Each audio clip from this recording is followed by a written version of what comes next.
community volunteers that organized this and other for candidates. I'm also a person who goes to the St. Charles Avenue Baptist Church. So tonight I want to welcome you here and welcome the community volunteer group as well. At St. Charles, we believe that we're called to love neighbors, welcome everyone, ask hard questions, and seek justice. And so we welcome you here tonight. I think doing things like this is part of that mission. I won't take any more time except to say that if you go out this door and make a left, there's men's rooms on the left just before you get to the end of the hall, and if you make that left-hand curve, there's a ladies' room on the left right there, okay? So if anybody needs the facilities, feel free. I'm going to ask McGindra to come up now and introduce all of the folks that have been involved in helping to organize this.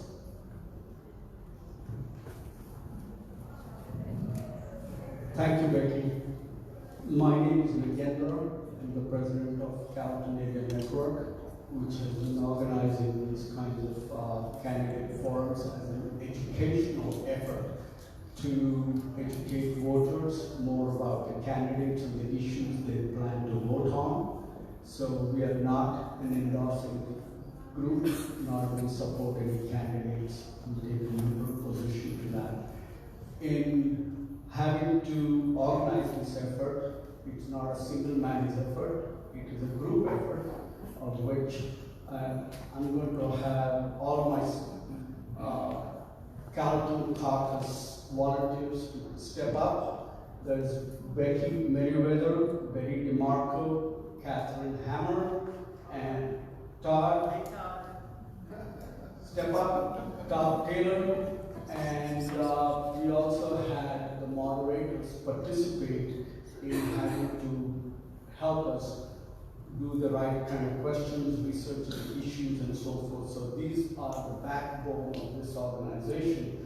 And I also wanted to thank Uptown Messenger, who's recording this live and will be broadcast, and further on you will get to see the articles and all of the broadcast tape later on. At this point, I will thank you all. I want to introduce to you two moderators who are helping us along the way. One is Nia Weeks. Now, I've got to put on the glasses before I read correctly. Nia Weeks is the founder and executive director of Citizens. She united an advocacy group in Louisiana that is building an alliance base of Black women who inform, advocate for, and enact collective policy agenda to address the needs of Black women across the state. As a former public defender, her goals for the department is also to cover not only board but national trends in reaching those objectives. Tim Morris, many of you have heard of him when he still was an employee of Trans-Picayune, but with 40 years of experience as a writer, reporter, editor, teacher, presenter, and a communicator, he has contributed to 3 Pulitzer Prize winning efforts and a Peabody Award as well. So I introduce them to you now.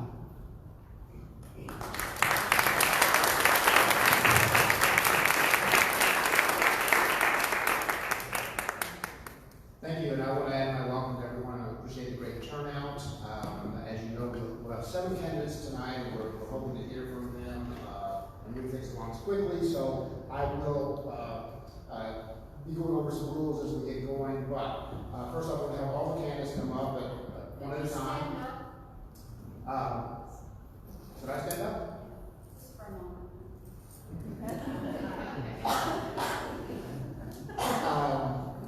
I wanted walk-up music, but we couldn't afford that, so I'm just going to write it on. What we did beforehand is there was a drawing of the names, and so people are seated, when we say left to right, it's the position of your seating plus the questions that you get at the time you do statements, and people rotate as we go go through. So starting off first with Max Chiz on the far left. Next to him is Kea Sherman. And Freistadt.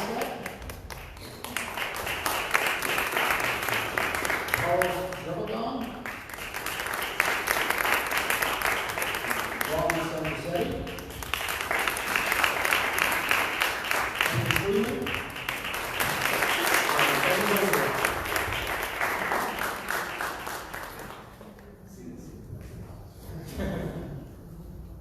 So, as I said, the series is completely random, and just a few rules. We'll make sure everyone's going to go over this. We'll be asking some questions on some different topics. We'll have 1 minute to respond. Everybody will have a chance to respond to the question. You may have noticed as you sat down that there are some yellow flags on your seats, and you have two options with those. One is if you hear something said during the conversation, your time is either passed or you've already responded, but you would like to respond to something someone said, you can toss your yellow flag, and hopefully you'll use it more wisely than some people would know when you use flags. The other option is that since you only have a minute, if there's something that you're going into and you feel like they need a little more time, you can pull the flag and get 30 seconds, another 30 seconds, for a total of 90 seconds. Now, the thing there is you only get the one flag, and once you throw it, you throw it. So you might want to think about strategically how you want to use that. The other things are that, as I mentioned, the 1 minute, so probably a good chance to introduce our timekeeper, Patrick Armstrong, who you're not going to like by the end of the evening at all, but he's a nice guy and he's really helpful. So when you get started, you'll have a green card here to show that you're doing okay. With 10 seconds left in your time, you get the yellow. And then when your time's up, you get a red card that says stop, time's up. So hopefully very helpful. And the thing there is that, again, we want to try to get through as many topics as we can, and we want to give everybody a fair chance.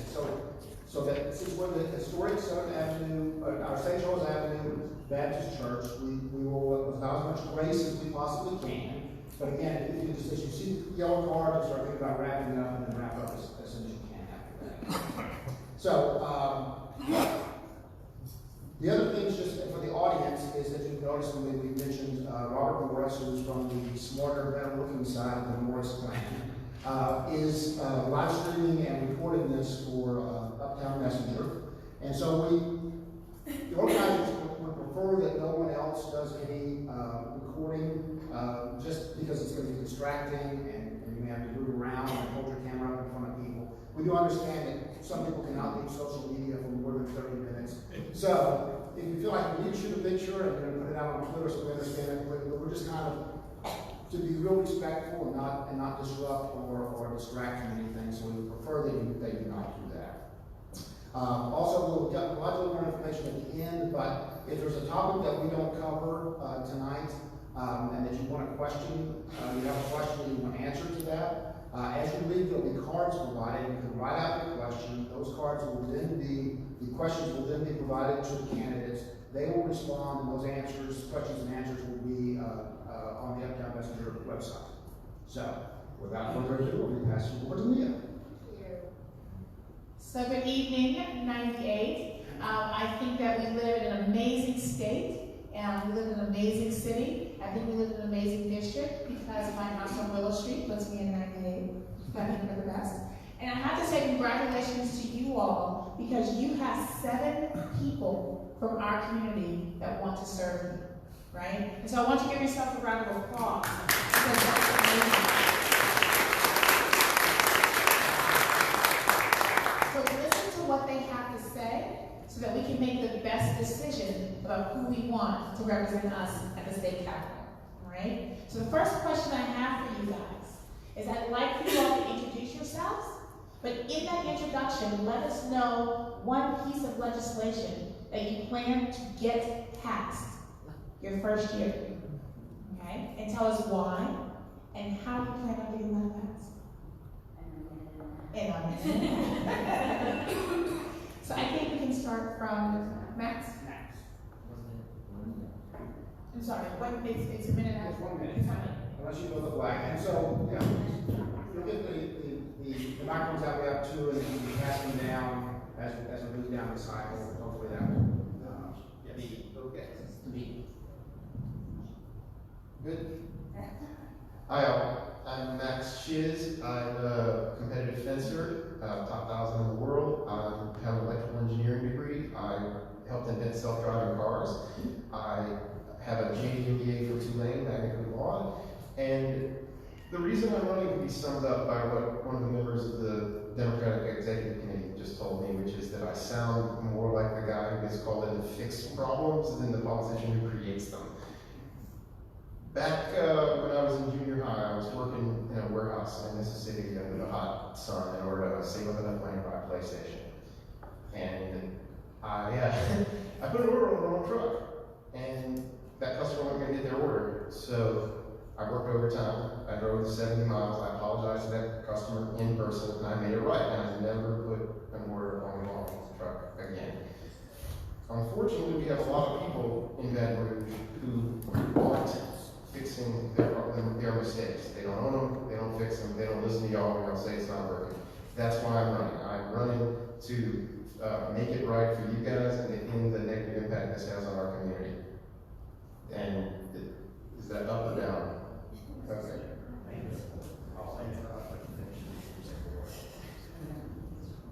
Good evening, everyone. My name is Kea Sherman. I'm also running for state representative of District 98.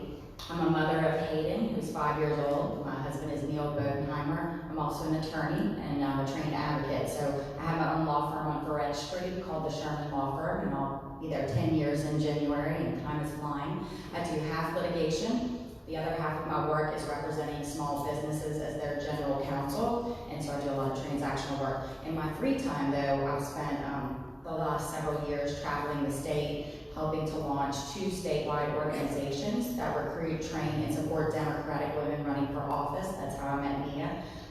Met a lot of other amazing people and representatives in other areas and elected officials. So I already have a network. I've also spent a lot of time on boards of directors like Kingsley House because I'm very passionate about early childhood education, Dress for Success. When I get to Baton Rouge, I am going to propose a constitutional amendment that will allow our local governments to decide our property taxes. So they will be able to decide revenues and they will be able to make decisions regarding exemptions. Our state is too centralized in Baton Rouge, and so I want to bring that power back home. Thank you. Good evening, everyone. Thank you all for inviting me to speak. My name is Marion Freistadt. My last name rhymes with Hudat. But I prefer to be called Penny. I have a PhD and an MBA. I'm a retired research microbiologist, and I'm currently a climate activist. My friends, we are in a climate emergency. Everybody in the room knows it. The president knows it, because he is taking steps to save his golf courses from sea level rise.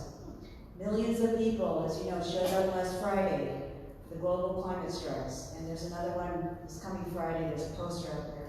What I don't understand is how we could just go on pretending this is business as usual. Rather than despair, we must find hope and strength by working together to solve this crisis. In terms of legislation, we need to declare a statewide climate emergency immediately. We need a moratorium on all new petrochemical projects, and we need a carbon tax. Right, excuse me, I'm going to speak quickly. 1 minute. I'm Carlos Luis Zervigon. I grew up in the Milan area. I went to McMain High School. My wife Elizabeth and I live on Simple Street. We raised our 6 children in the district. All of them attended Audubon Montessori and then went on to other schools. I have been a leader in public education reform and in the cultural communities and the cultural economy of our state. Every study in the history of studies has shown that early childhood and pre-K will have gains for a person throughout their life, which has gains for all of us. When we see them having more gainful life and making better living, people ask why is Audubon so successful. One reason is because we have the pre-K at ages 3 and 4. I would pass a bill for extending MFP to pre-K4, fully funded, and then move downwards from there. I look forward to the questions tonight, and thank you. Good evening, Ravi Sangisetty, also a candidate for District 98. I'm an attorney in town. My wife is a pediatrician. We have 3 small children here. I'm active in civic life and politics for the last 10 years. I think one of the things that I tell people my campaign is about is the sense of everyone fundamentally wants a sense that they belong somewhere, that they're valued, and they have a voice. And that's why my campaign is about economic and social justice. This is the values that I've lived in my life as a civil rights attorney. I do a lot of medical cases. I help a lot of folks with their problems, and my wife does as well. She chooses to be a pediatrician in an area for small children and advocate for those people. In terms of what I would want as legislation, I'm optimistic about 2 things. I think early childhood education is something we can be optimistic about. In terms of passage, criminal justice reform is another thing that we would be optimistic about passing. I think because I was a clerk at the federal court for Judge Stanley Duvall after Katrina, and I handled some of the criminal cases there, I think what we would like to see is a reduction of administrative or incarceration because of administrative fines and fees, cash bail reform, and then habitual offender laws. I think those are some of the things that I can probably accomplish in my first year because of what's going on in the momentum in the legislature that exists today.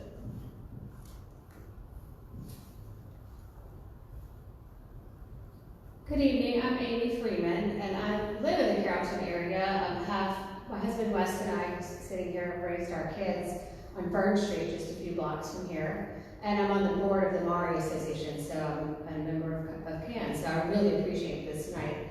I'm the mom of 4 kids. Our youngest child just started college, so we're empty nesters, and I have my own business. I work from anything from an early stage startup to an international bank, and I work with a lot of Louisiana businesses, and I help them figure out where they are now and where do they want to be as they grow their companies and try to employ more people in the state of Louisiana.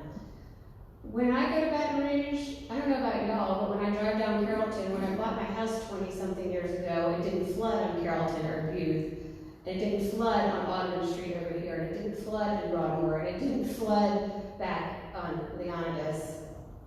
I'm going to put together legislation with the help of the entire New Orleans delegation and work with our mayor on the fair share.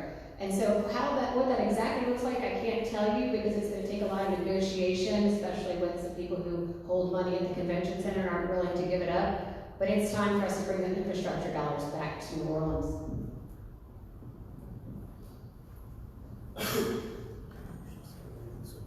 Good evening, everybody. My name is Bergeron. I am a Louisiana native, a public school kid, a Loyola law grad. I'm a Catholic. I'm a board member of New Leaders Council, which helps develop progressive movements throughout the state. I'm happy to be here with y'all. I'm a lawyer here in town, and I was able to advance in my career because I had the skill and the ability, but also because I had help. I think Louisiana has really become a place where the people who are getting the help are not the ones who need it. And I'm running for this seat because I want to help people. I want to use my 16 years of experience in and around the state capitol to be able to deliver the help that New Orleans needs from day one. Something that nobody really is up here talking about, but I know affects our district. And if it doesn't affect you, it affects your kids, grandkids, nieces, and nephews. We need somebody who's going to go to Baton Rouge and start talking about serious student loan debt relief and reform. We need to pass a Student Loan Fairness Act, but we also need to use our tax structure to make sure that people who are burdened by this amount of debt are able to get some kind of relief so that they can start families, start businesses, and continue to live in Louisiana, not under the crushing debt of student loans. Thank you. Okay, now that you've kind of got an idea of what a minute really is, and I appreciate all the information that we received. But I want to follow up a little bit on the second part of that question, and that was that everybody believes that you'll be going there and joining a legislature that will look much different than you do. It will be a politically hostile zone, probably controlled maybe very heavily by Republicans, and maybe a Republican governor. So my question is that what have you done, are you doing, and will you do to be an effective legislator for this district, this city, and this region? You know, how are you going to build those things so you're not just another no vote of the opposition? I'm going to start with you. 2 minutes, right? Let me get going. So that piece of legislation that I was just discussing with you, that I would propose a constitutional amendment, I would do that because I want to figure out how we can bring infrastructure dollars back home, and that's one way we can do it. I was just reading over the number of entities that have exemptions to property taxes, and it's astounding. And today I just read, I think 60% of our property is exempted in this city. That is outrageous. When we are at a point where we're flooding every other week, essentially paying deductibles, $500, $1,000 a year on our automobiles, on our homes, on our property. And so for me, that's my idea about how we'll bring it back here. We need to make those decisions locally, okay? And so I think I can get the Republicans to get on board with that in other parts of the state because it comports with their political philosophy of decentralizing government and letting our local areas make those decisions themselves. So how would I do that though? I've spent the last several years, as I mentioned, traveling the state, forming relationships with other legislators in other areas. I also helped found Emerge Louisiana, which we have 23 alumni now running for the legislature. I am one of them, so I'm hoping we get those women elected and we have some people out there voting for my pieces of legislation. I like to joke that I'll have my own caucus already there when I get there. But honestly, I think we need more women. We need different views. Hopefully some of these areas that we've all been targeting, we can flip and turn blue where we'll have more support. But I'm also working across the aisle to work with Republicans. You know, I've grown up in, oh, is it time? I'm so sorry. I wasn't looking at it. Yeah, so the question is, what have I done and what will I do to represent New Orleans in our local legislature? And be able to actually pass legislation and be effective lawmaker and that. Okay, well, nobody up there has done that, so we're all untested.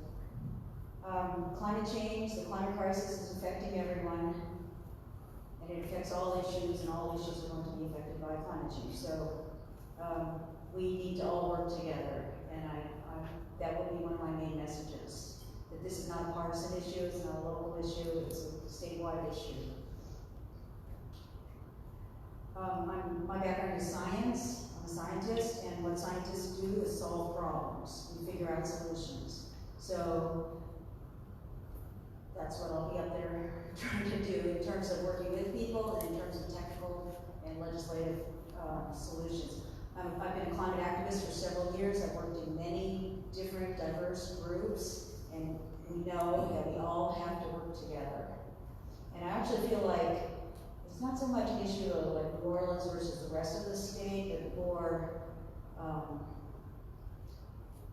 solving the climate crisis versus the extractive industries, the fossil fuel companies, which are for profit, that are holding us currently in their clutches.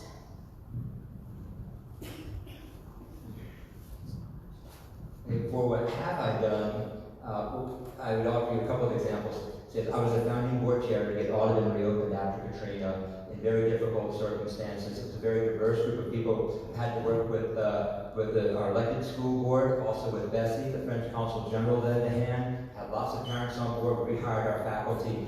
We were building that plane while we were flying it, and we were successful. So I was able to bring people together for success during very difficult times. Then also I was the founding treasurer and president and CEO of a group called the New Orleans Creative Glass Institute.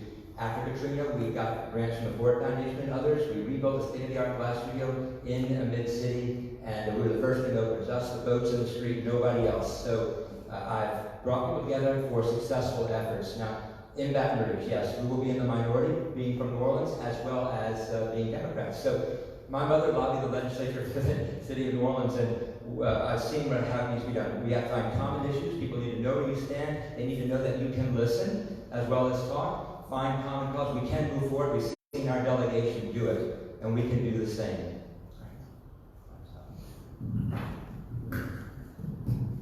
So, I'll say this, part of the reason I'm running for office is that this is my wheelhouse. Like, I have been active in the legislature.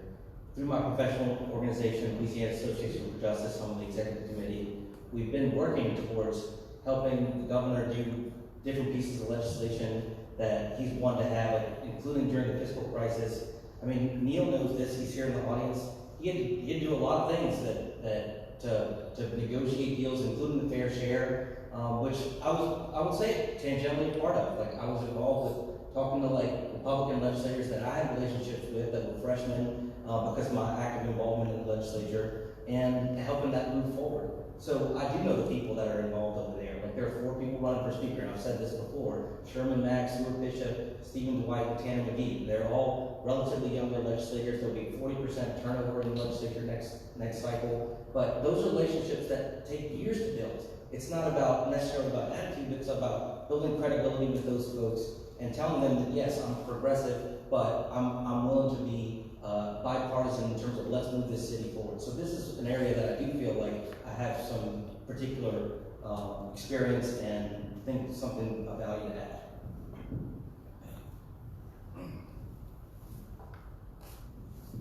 So as far as consensus building, that's a strength of mine.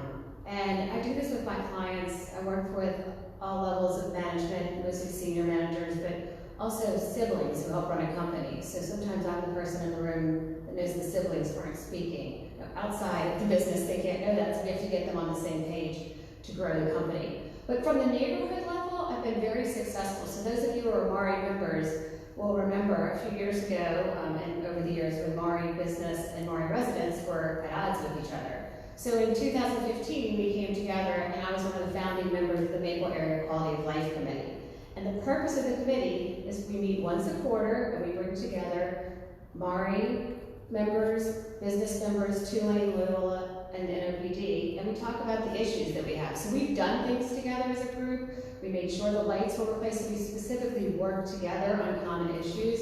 So consensus building is my strength, and I know that I will be able to build the relationships needed to do the work across party lines when I get to Baton Rouge.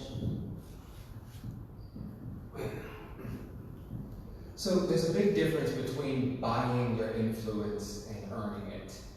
There's a difference between having people like you because you've given them money and having people respect you because you understand how the legislative process works and you understand how to move a bill through the process. There's also a big difference between living your progressive values and just telling people about it.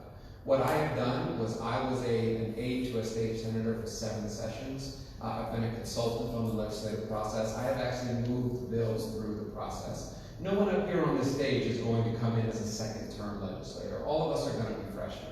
So what we need is somebody who can go to Baton Rouge and who has a mastery of the rules and who knows the process to not only demand the respect from the majority of Republicans, but also to be able to get stuff done. And as far as for what I've done, as far as my progressive values, as I said before, I was a chapter director of an organization called New Leaders Council. We were an incubator for progressive causes in Louisiana. We helped found the Juror Project. We helped found Fair Districts Louisiana. I've lived my progressive values, and I will go to Baton Rouge and work on that for you.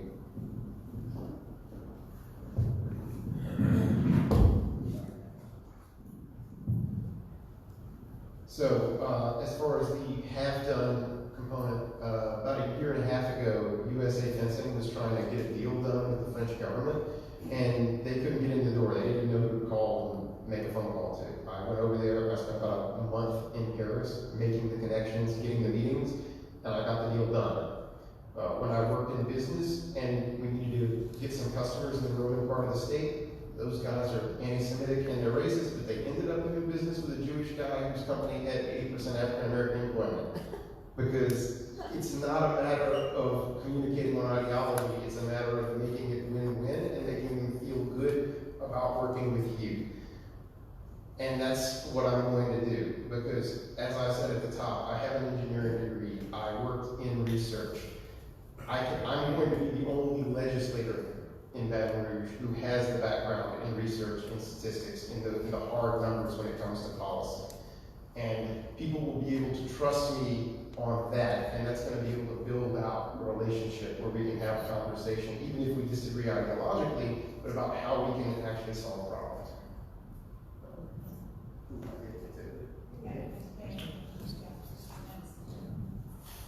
All right, guys, so we're going to do a little bit of a pivot, and we're going to move on to healthcare. Okay? So when the governor signed Medicare expansion, right, Medicaid expansion, so many people in our state were able to access healthcare, many for the very first time. However, people like me, as a director of a nonprofit, were still excluded from that and spent 2 years without health insurance. Okay? So what do you propose as a legislator, that how do we build on Medicaid expansion to make sure everyone who needs health care is covered?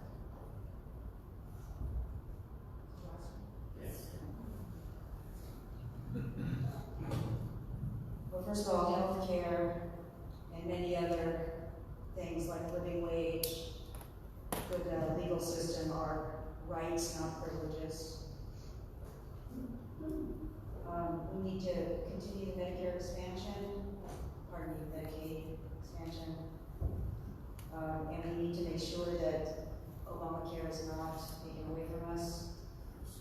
Apparently, DHS is purging a lot of Medicaid roles, so we need to make sure that that doesn't happen. We need more family doctors, and we need a system where graduating medical students work in primary care clinics.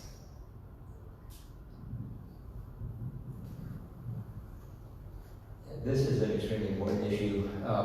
Medicaid expansion, as we know, literally saved people's lives and made people whole that otherwise would have fallen to the wayside.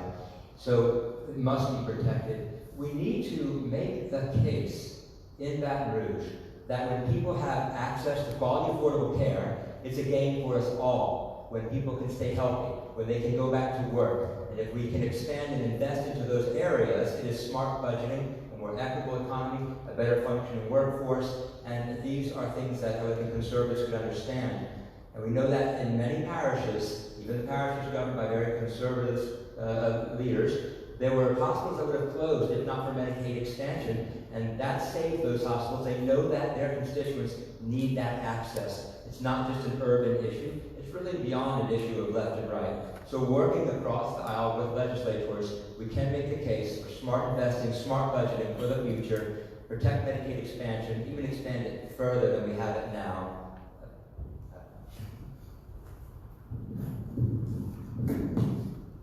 So this is an issue that I feel near and dear to my heart. My wife is a pediatrician. I come from a family of doctors. Medicaid expansion was an enormous sea change for the state of Louisiana. 400,000 new people, 450,000 with new coverage. In order to get more coverage, more access to health care, we need to expand the federally qualified health center program. That's a program that's funded by the federal government at a cost-based reimbursement. It gives incentives for people to open new clinics. That's really where the dearth is in terms of actual access to care. Is primary care, prenatal care, those sorts of things. People can't go to the emergency rooms for just regular types of care. So we need to expand those primary care facilities and the prenatal care facilities for women so that they can get the coverage they need. Financing that is mostly, I'll be honest with you, is probably mostly through federal dollars in terms of Medicaid. They come through the block grants.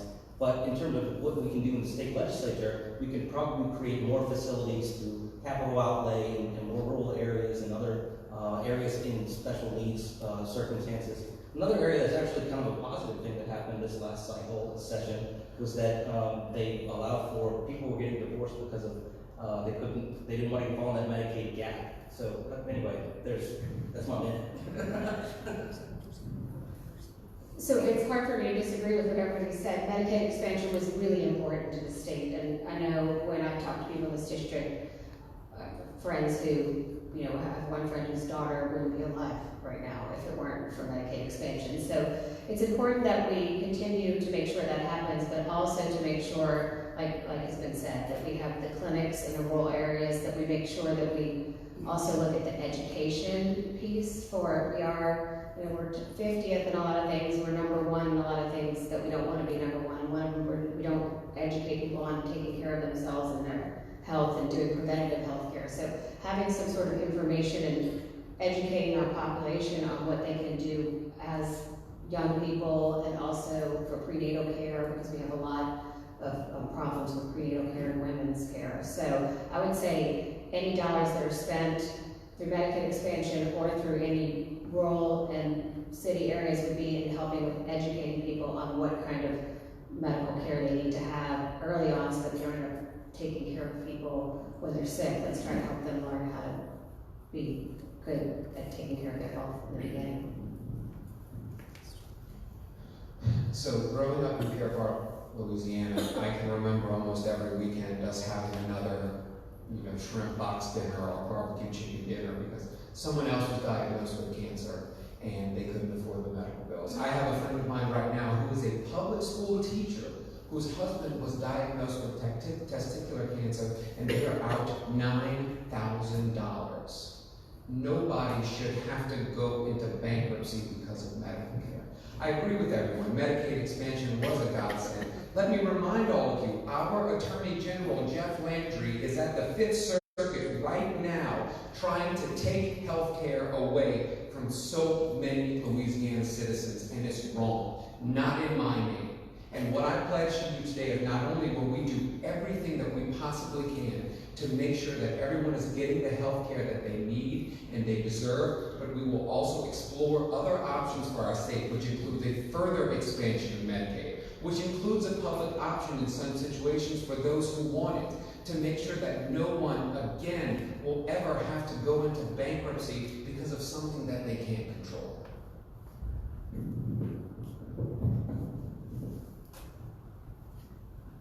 So it's not just a matter of getting more money devoted to it. If we had twice as many broken roads, that's not going to help anybody with the roads. It's the same with healthcare. The governor's actually done a lot of really good work getting the cost of provision down. We're going to be the first state in the country that's going to have eliminated the hepatitis C outbreak. He negotiated using a model that some professors at Harvard came up with for him, and we need to continue that. If you talk to the administrators of our Medicaid program, they would very much like to have mental health care be part of primary care. Under the state's current laws and licensing rules, that's not allowed. The legislature's gonna have to go in and change that. There are a lot of services they would like people just to be able to go to the pharmacy and get without having to see a doctor every 3 months, or because they came down with a cold, go to the urgent care and then go to the pharmacy. The laws don't allow that. We're gonna have to go in and we're gonna have to fix that. So yes, more funding will help us do more things, but at the same time, we have to stop tripping on our own feet. We have to sit down with the people dealing with this and fix the individual problems and individual laws.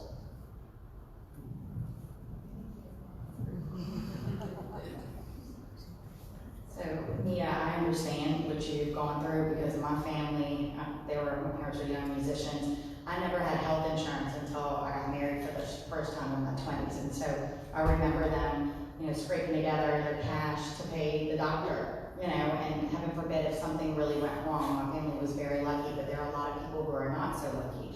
And so I really am grateful that our governor took part in the Medicaid expansion right away. We have saved so many lives in this state. I'm assuming the fact that you weren't able to get coverage through the Medicaid expansion meant you made a little too much. Is that right? So we need to really work with our congressional delegation to ensure that the health exchange has affordable policies. That's a huge problem right now from what I understand, and it has been a problem for several years. Those prices just started ballooning. So we need to make sure that people are covered on a continuum, no matter how much you make, whether you can afford private insurance or policies through the Affordable Care Act or the Health Exchange or Medicaid. We need to make sure we're protecting that right for people because we also could use some of these more community programs, frankly. I spoke with the head of the Louisiana Restaurant Association, and we employ people in our...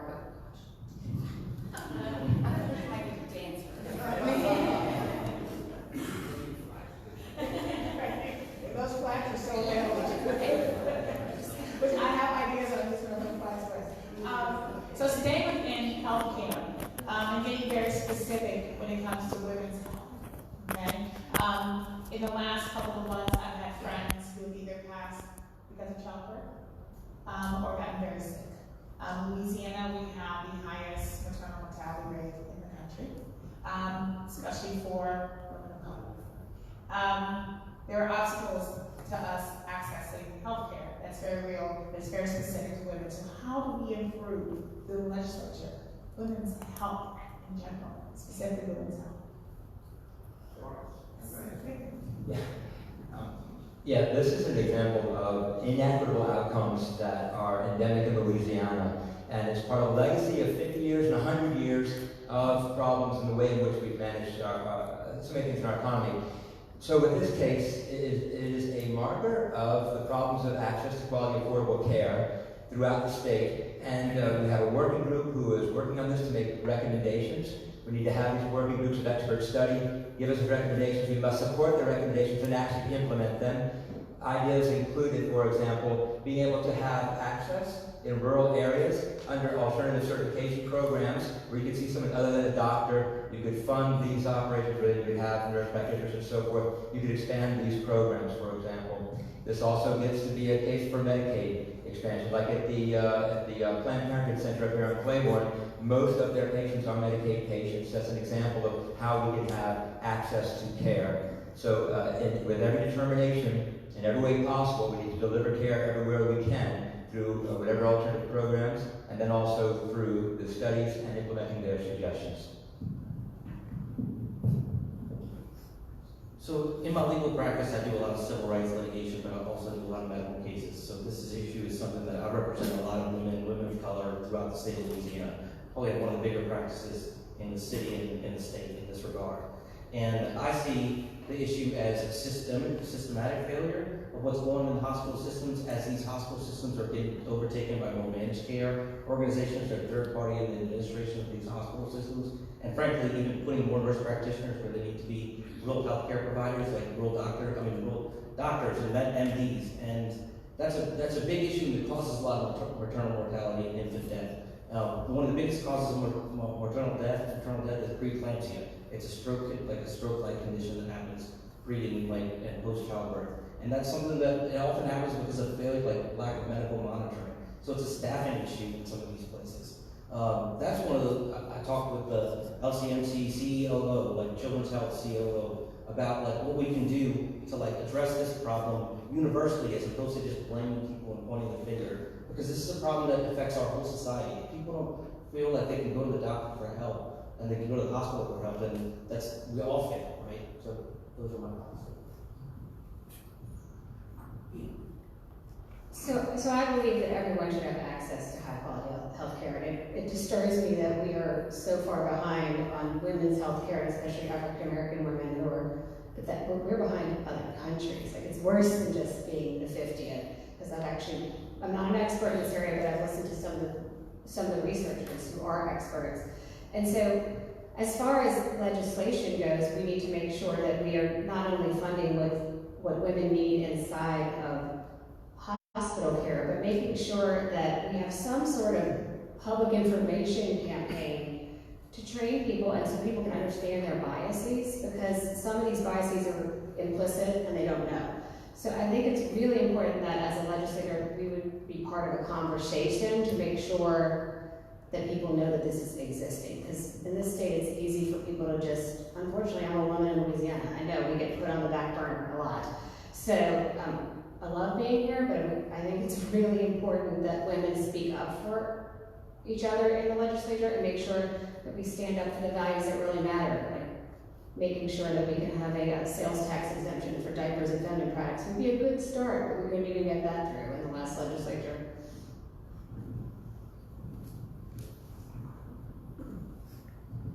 So I think everybody recognizes that women in Louisiana are just being set up to fail, okay?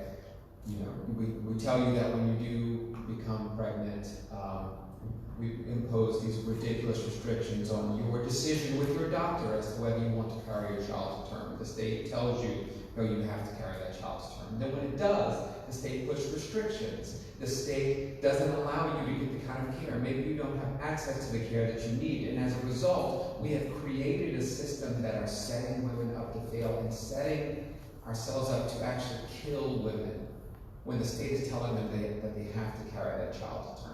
I agree that it's a problem with access to care. I think the state should be incentivizing medical professionals to be able to practice in rural areas. Growing up in Pear Park, I remember we had a doctor that was only there on Wednesdays. So if you had a problem, you had to wait until Wednesday, or you had to drive to the emergency room, either in Morgan City or in Napoleonville or something like that. The state, through the Department of Health, can be doing something to make sure that access in rural areas can be provided, particularly as it relates to prenatal care.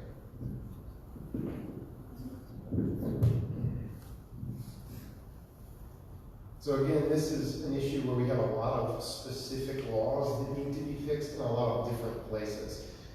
Healthcare in the state of Louisiana has on the legal side, become an issue of companies fighting over costs. The hospitals and the insurance companies, it's about who's going to pay, not about what the results are. There's no process to make the healthcare be results-based. There's also not enough information being released to the public to hold people accountable.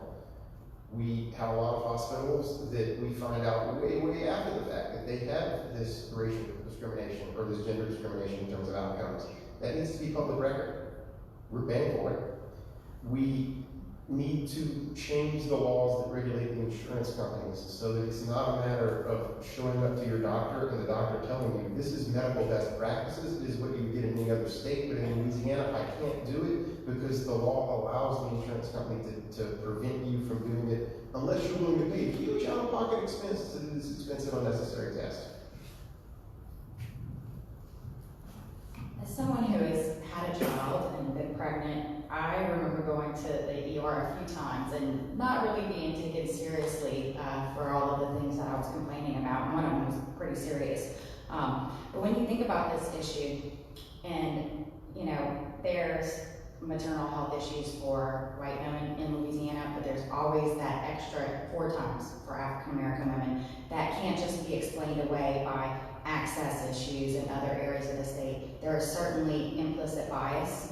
I did the Racial Equity Institute here in New Orleans about a year ago, I would say, and I would promote funding from the legislature to ensure that all of our physicians, our nurses, and anyone who sees patients in hospitals had that same training. It's eye-opening, and I think it would really make a big difference, so that's what I would work on. Okay, I'm glad we're still on healthcare because I forgot to mention the climate crisis is going to make health issues worse. It's hot. Get hotter, so that affects people, and I've heard some studies that medication doesn't work as well in the heat. I'm so sorry about your friends, yeah. I'm sorry about that too. I'm sorry about everything. But the studies that have been mentioned, it seems very clear that it's racism that's underlying these unfortunate outcomes, because even Serena Williams had argued it's not money. And there are a bunch of studies. So I agree with what's been said also. Implicit bias. I also took an anti-racism workshop with the People's Institute for Survival. And I would certainly, it would be wonderful if we could actually require that of all medical practitioners. I also want to mention, with regard to women's health, we need full reproductive rights in order to have full equality of women. Thank you. So we're going to shift gears here just a little bit, and first I'm going to ask you a multiple choice question. As it means, so it'll be a show of hands. I want you to think about the city's unique all-charter school system. And my question, multiple choice, will be raise your hand as whether you think it was a success, a failure, or something else. How many think it's been a success? Okay, 3. How many think it's been a failure? How many think it's too soon to tell, something else? Great. Okay. So along those lines, and we're going to start with Ravi Sangisetty.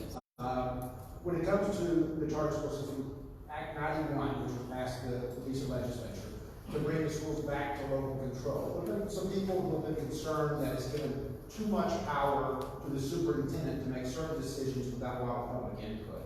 So my question is, do we have ways with the charter school system to hold people accountable, the system accountable, through parents and students and other stakeholders? Or are there things that need to be changed about Act 91? Yeah, and look, this is an area in which, as I travel the district and I go door to door, people have really educated me about. This is not something that I have a great deal of expertise in. And what I want to hear is, I want to listen more, because I think I see a lot of just practical grievances as well, like the school busing, people having to travel and wake up, their kids wake up early in the morning and travel across the district just to go to school. So I think there's ways to improve this without dismantling the whole system wholesale. But my role as state legislator, because you've got the superintendent of schools, you've got Bessie, you've got the school board, you've got a whole host of people involved in this conversation, and I don't want to have the arrogance to say this is the answer. I think this is an opportunity for the city of New Orleans and us as a community, especially in the Carrollton area, right? Like, I think there's a lot of concern about what's going on with the schools there and the opportunity to access the people that have for educational opportunities in that particular region. So my goal as state legislator is to be a partner with this community and see what's best and how we can reform Act 91 to the benefit of everyone. Well, I believe it's a success because if anyone can remember what was happening before, we're so much better, and our kids are much better than it was before Katrina, where we had people on the school board who were, some of them, criminals and teachers who weren't really teaching. So when I say success, it's compared to where we were. Do I think that we need to make improvements? Absolutely. I recently had the opportunity to have lunch with Ellis Marcellus, who lives in this district, over in Hickory, and he said one of the frustrations for him is they used to go to one place to bring the music programs, and now they have to figure out how do they bring that to all the charters. The school bus system, my competitor Ravi, I've heard at the door where people say our kid has to get up really early to get on a bus to go way across town when they could be walking here. So we need to figure out a way within the charter system that we have to duplicate the ones that are doing really well and to figure out a shared services, because without the shared services, we're creating a situation where groups have to go to lots of different charters. And we were lucky enough to have one child graduate from Lecture Charter. He was the second graduating class. It was great for him. So I think it's easy to say that it's a success if you're born on third base. But I think we recognize that there are a lot of people in New Orleans who still have to deal with the fact that their single parent may have to work 2 or 3 jobs just in order to get ahead.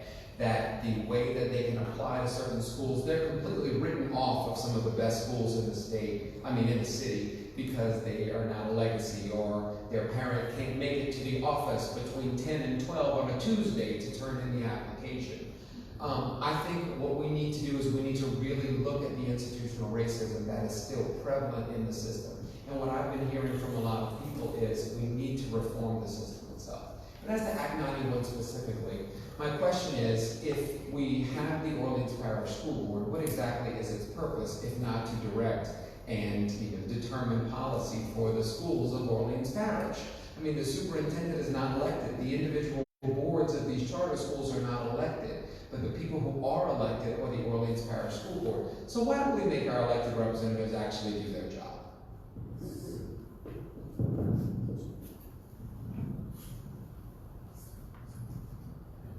If you talk to people in the district, a lot of people's concern with the charter system is when they have a problem, they don't know who to call. They don't know who's responsible for what. They don't know, who is politically accountable if they're not happy. Where do you go to get changes made? That is a problem throughout this state, throughout everything we do here. We don't put people in charge who are accountable, who are going to show up and answer your questions and get things done. And that is what needs to change.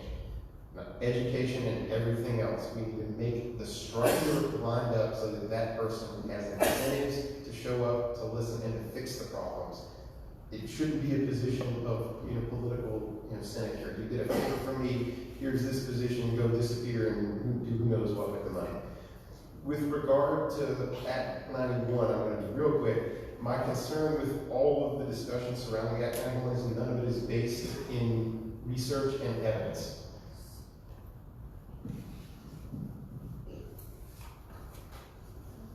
So when we were just asked about our multiple choice options, I chose option number 3 because it's truly an experiment. This really hasn't been done elsewhere. And so I went to traditional public schools in Lafayette my entire life, and I had a great experience.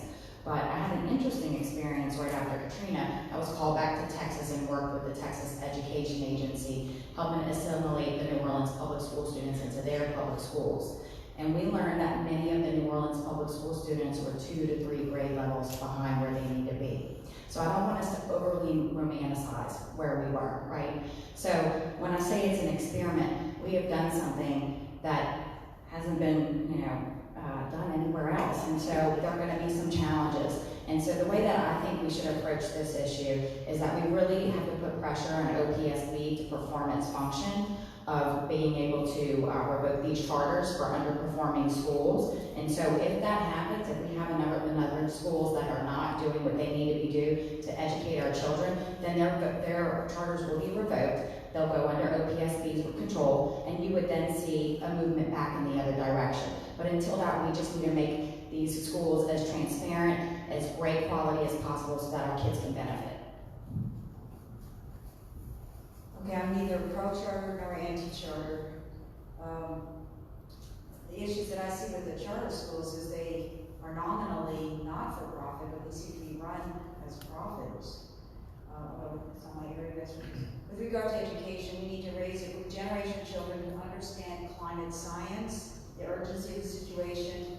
We've seen what the kids are saying to us, we have to listen to them. The children will be our innovators. They are the ones that are going to solve this problem, this hot mess that we've left them. The New Orleans school system, it seems to me, is still segregated, even though 1954 was supposed to be integrated. I think we have this situation, which is the same as for the climate throughout the world, is if you have the money, you can buy your way out of a problem. And we need to rectify that probably by kind of what was said earlier in terms of anti-racism workshops for all teachers, administrators, staff. I would put a salary cap on all administrators, BESI board, school board. They should be earning the same as the educators. I want to start off by reminding you I was a public school graduate, I was a public school teacher. All 6 of my children attended several public schools. I was there in the system my whole life. I was there in the old system. As a teacher, they couldn't get our paychecks right, they couldn't get our insurance right or our retirement. I ate breakfast and lunch with the kids. Often the meat was green and the milk was rotten. This was a persistent problem. And worst of all, they were not educating our children. You may recall that the valedictorian of 4J could not pass the math portion of the league. She was a very dedicated, gifted student. They failed to teach her. And I have vowed in my life I will never force a child to go to a school that cannot or will not teach them. That's what we were dealing with. This has been a success. And we are seeing great gains. We are held accountable. We have schools that are autonomous and accountable under elected local control. There are problems we need to look at. We need to revive community schools. We need to look at also looking at the transportation issues. We can solve these problems. The superintendent should not have a supermajority to be overturned. That was a mistake. We need to strengthen local control, strengthen elected officials' control of the schools. I beg us not to forget what it was like before and not to give up on what we're doing right now. Thank you. Kind of staying on that same subject, and then some of you touched on this. Obviously, education is a very complex thing with several entities involved and who invested in local school boards, and the legislature itself does not always have a lot of direct control over that. But what I'd like to ask, just from the position of a lawmaker, without adding more money into the system, what is the most important thing that we could do, the state of Louisiana could do, to improve public education? We're going to start with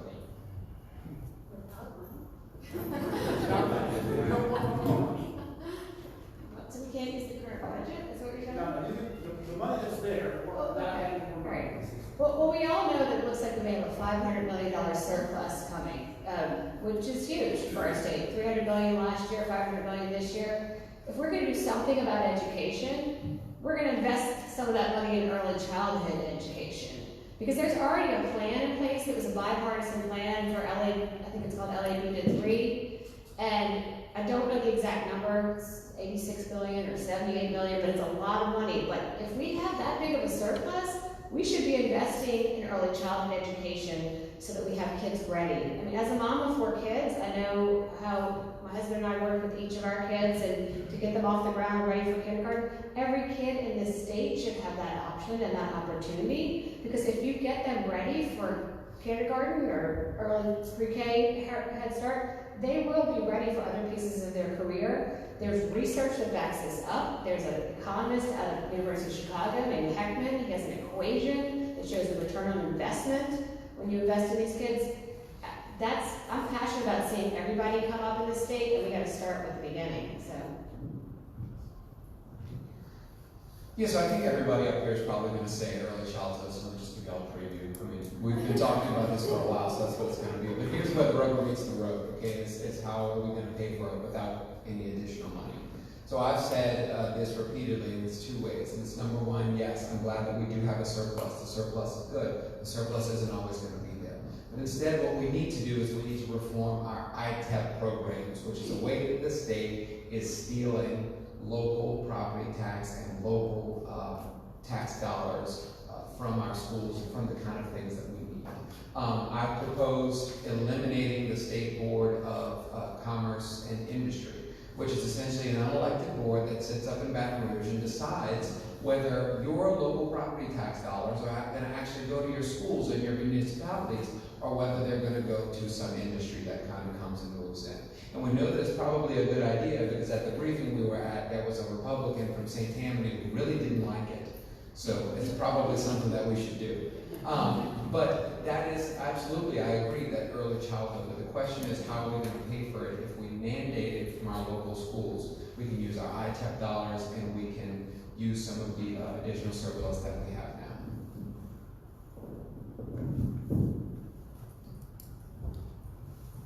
So, yes, early childhood. The question is, how do you do it? There's a big difference between giving someone daycare from the time they're born until the time they're 3 and giving someone an educational program that will get good results. We have to implement something like the Exit Area project that was done by a friend of mine in Craig Range. We did a 20-year tracking study, gets great results. But that's going to be statutory details. And it's the same thing with other areas of the education system. We don't reward our teachers for getting national board certified. There is no statewide process to make our teachers good. You don't magically graduate from school being a good teacher. You become a good teacher by going through the 5-year process to get a national board certification, by having video reviews after class with people who are more expert teachers to make you better. We need to have a process in place for that, because at the end of the day, it's not the administrators who are determining how good your kids do, it's the teacher in that classroom, and we need to maximize what's going to that teacher. So I will start again with the constitutional amendment that I would propose that would allow our local government to make decisions about revenues and exemptions that are granted. Right? That would generate more revenue that we could decide how it would be allocated here in New Orleans and to our students. As I mentioned, early childhood education is a passion of mine. I've been working with Kingsley House and Educare New Orleans to increase access to early childhood opportunities for other people. I want to see those same institutions statewide. They really are a holistic approach for families. They bring them in, they have wraparound services and educate families. I can't tell you enough good things about these institutions. I have a little girl named Hayden who's 5 years old. She just started kindergarten and she's been in school since she was 18 months old. And when she was 4, she told me she wanted to be a scientist and that she wanted to study polymers. And so I had to Google that. That's how smart these kids are when they have opportunities from an early age, and not a few select children should have those opportunities, all children, and that's how we will transform our state. And we're doing pretty well with the low-income family slots for the for the 4-year-old category, but we really need to work on the 0 to 3. That's going to be a win-win. We'll have, it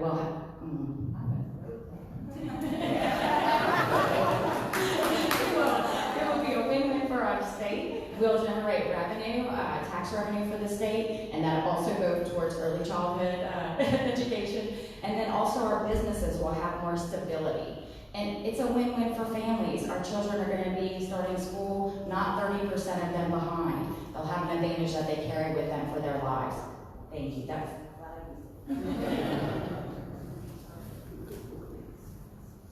Let's see. I thought I already answered the question, but actually when I was sitting there, what I'm thinking is science, science, science. Okay, Louisiana, in one way, we're a laughing stock of the country because we have this act called, and I don't know if I have the right name, Science Education Act or something, but it's basically allowing creationism to be taught in schools. So that's something the legislature really needs to do. I'm also opposed to the vouchers because that's a violation of the Establishment Clause. So I would just say science, science, science. We need to raise a generation of children, people that can really understand science, and we need the legislator, the whole bodies, the House and the Senate, to be science-based. I would first say we don't spend enough on education. That's part of the problem. We should actually invest more now for the future, for greater gains and outcomes later. That's part of what kind of things we do wrong in Louisiana. We don't invest enough now for things that will pay off later. So without investing any more, that will limit us tremendously. So when we see, currently in New Orleans, we've seen our scores plateau. They're not improving. And they're not going to improve until we can change the conditions of poverty in our community, because that's what they're reflecting, the conditions of poverty.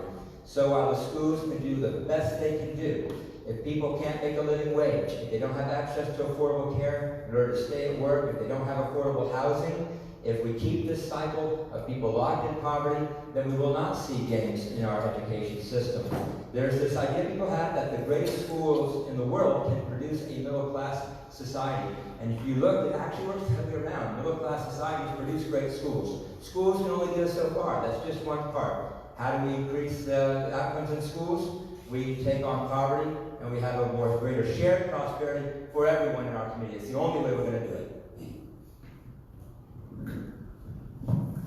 So without any recurring new revenue, it's hard to implement a lot of new programs. I think my wife and I, we talk about, let's look at the kids from 3 to 8, not just 8 to 3. We want to see a more healthcare component in the educational system because of some of the social ills that exist in society.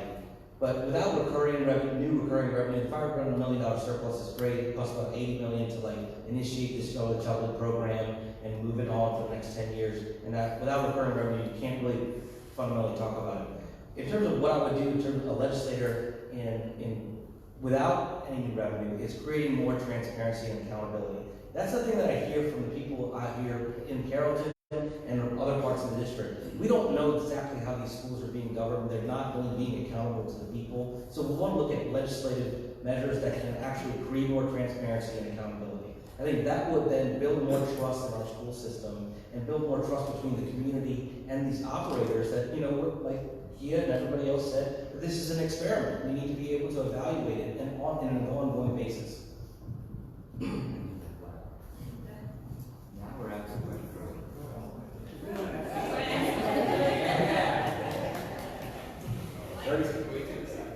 On the question of accountability, under the old system, nobody was held accountable. Nobody. People started going to jail. No one was fired when they couldn't teach the kids. No one was fired when their contracts were fraudulent. We are held accountable. I'm president of the board at Ben Franklin High School. I was founding chair at Audubon. We are held accountable on our academic outcomes, on our financial performance, on our operating performance. There is a very strong regime in place. When you see schools getting in trouble on the news and they're getting shut down, that's them being held accountable. They will not be allowed to keep that school. They'll give it to someone else who can run it. That's the system working. I'm sorry, we are definitely held accountable under the system. Nobody was.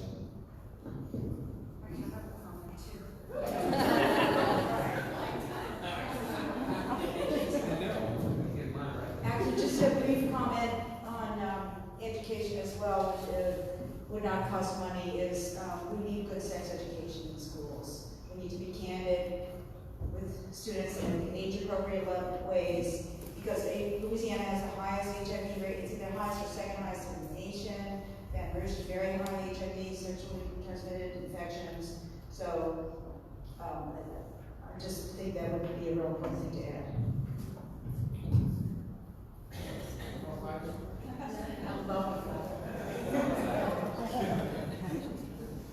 All right, we're going to pivot a little bit. The Civil Rights Act, right, as Louisiana, as a southern state, we're directly impacted by the Civil Rights Act, and now we're with Shelby. We also have groups of community members that are often needed in our legislature and not equally represented, right? So how does the legislature ensure that the civil rights of all Louisianans are protected, including people of color and members of the LGBTQIA community?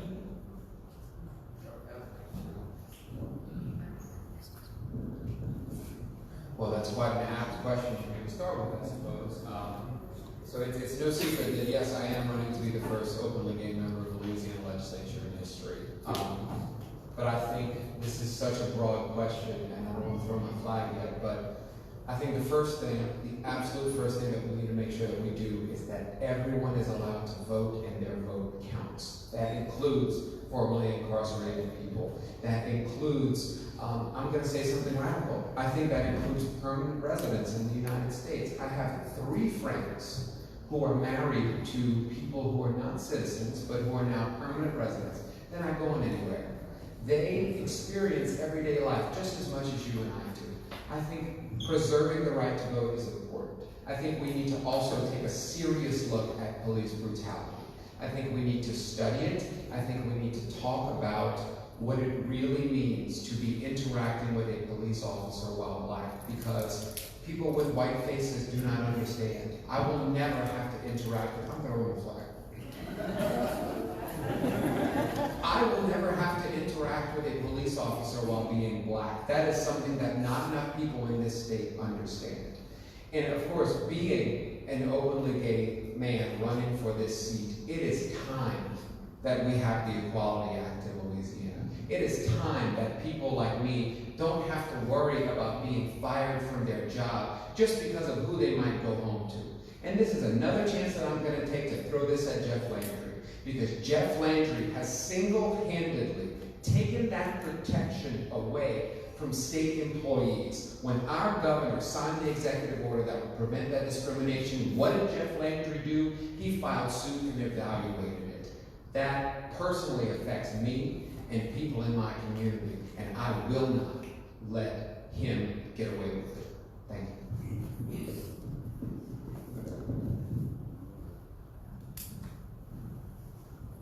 With regard to the voting rights aspect of the question, Democrats in Washington dropped the ball on that. They should have passed a law to fix that. They didn't. We're going to have to fix it here.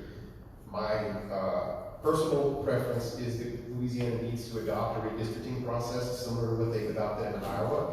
The legislature there has staff draw it, and there are laws in place that prevent the use of racial information, voting history, that prevent the lines being drawn in certain ways. And ask anyone who's looked into the issue, that goes a long way toward fixing a lot of these problems. But we also have to have people who are going to vote to fix them.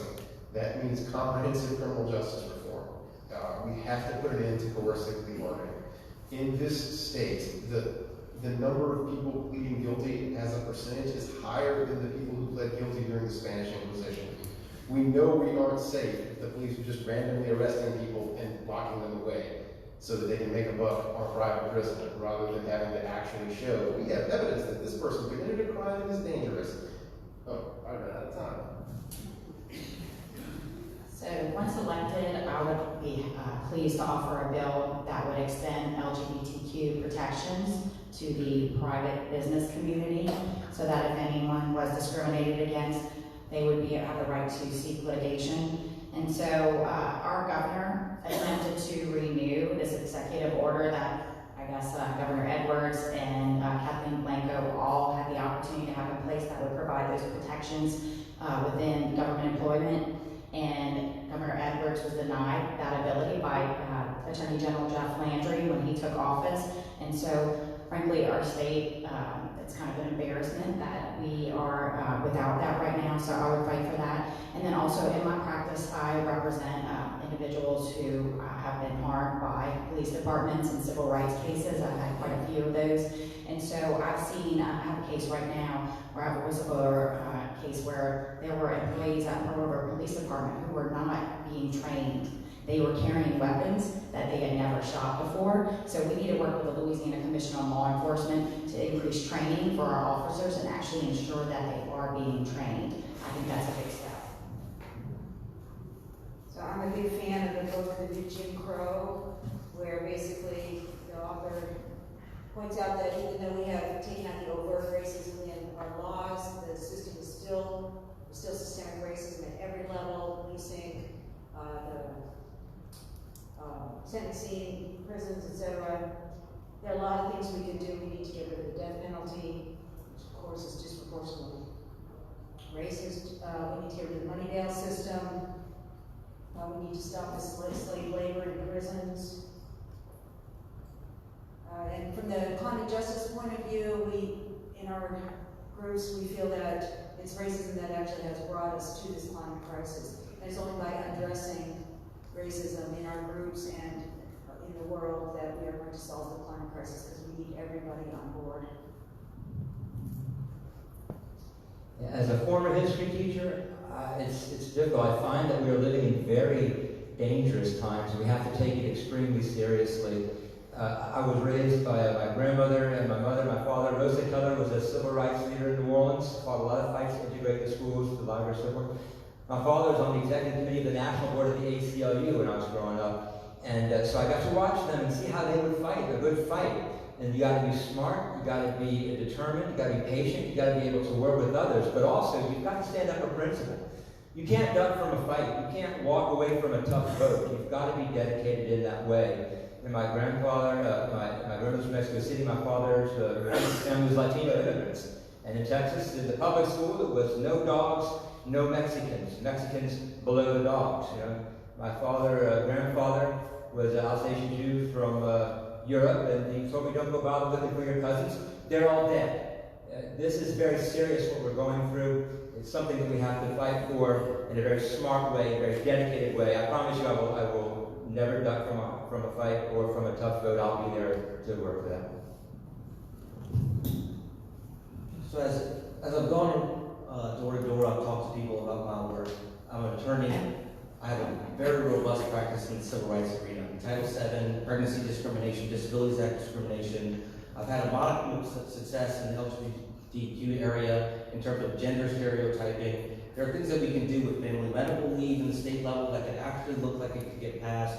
Pregnancy discrimination, you know, a woman will, if she has to use her family medical leave, save it up even if she has a complicated pregnancy to go and hold on for those 12 weeks after. So I think that would be something that would be practical. Say, let's let this woman have an extended family medical leave if she has a complicated pregnancy. Honestly, this is my life's work. This is what I've done for the last 10 years, is do civil rights litigation.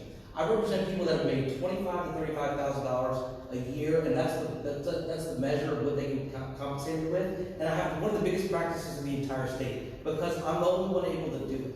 Not only, there's plenty of people that do a good job with it, but I've built a big practice doing this. It's not just one or two cases, this is hundreds of cases that I've litigated over the last 10 years. I've made law at the U.S. Fifth Circuit on sexual harassment. It's because I'm passionate about this area. My parents came here, I'll put my own flag on this one. You know, this is an area that I really am passionate about.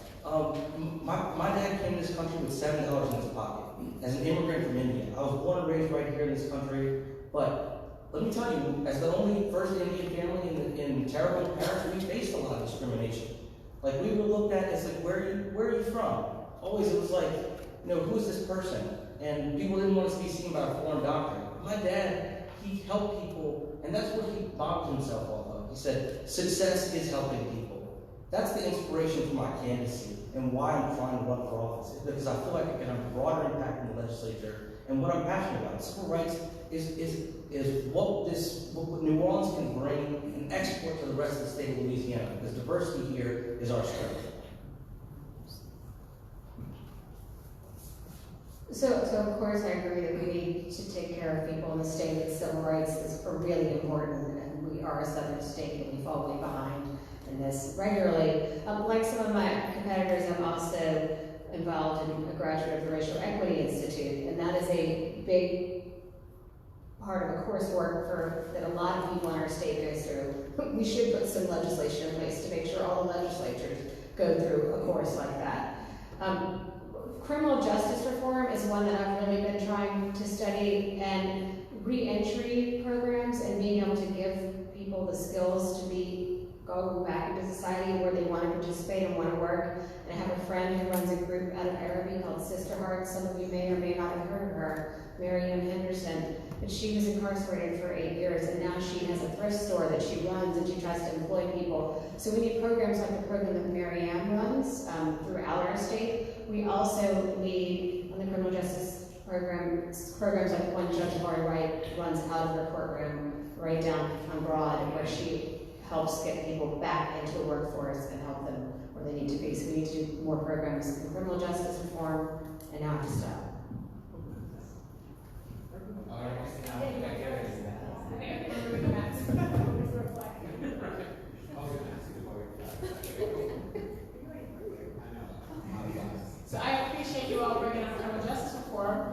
Councilmember. And so the Justice Reinvestment Package, right? Since its passing, we went from number 1 to number 2, okay?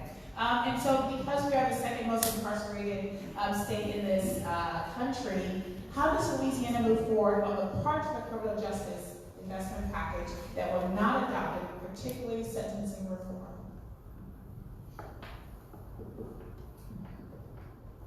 I don't think that package went far enough, but I'm gonna move back around to it.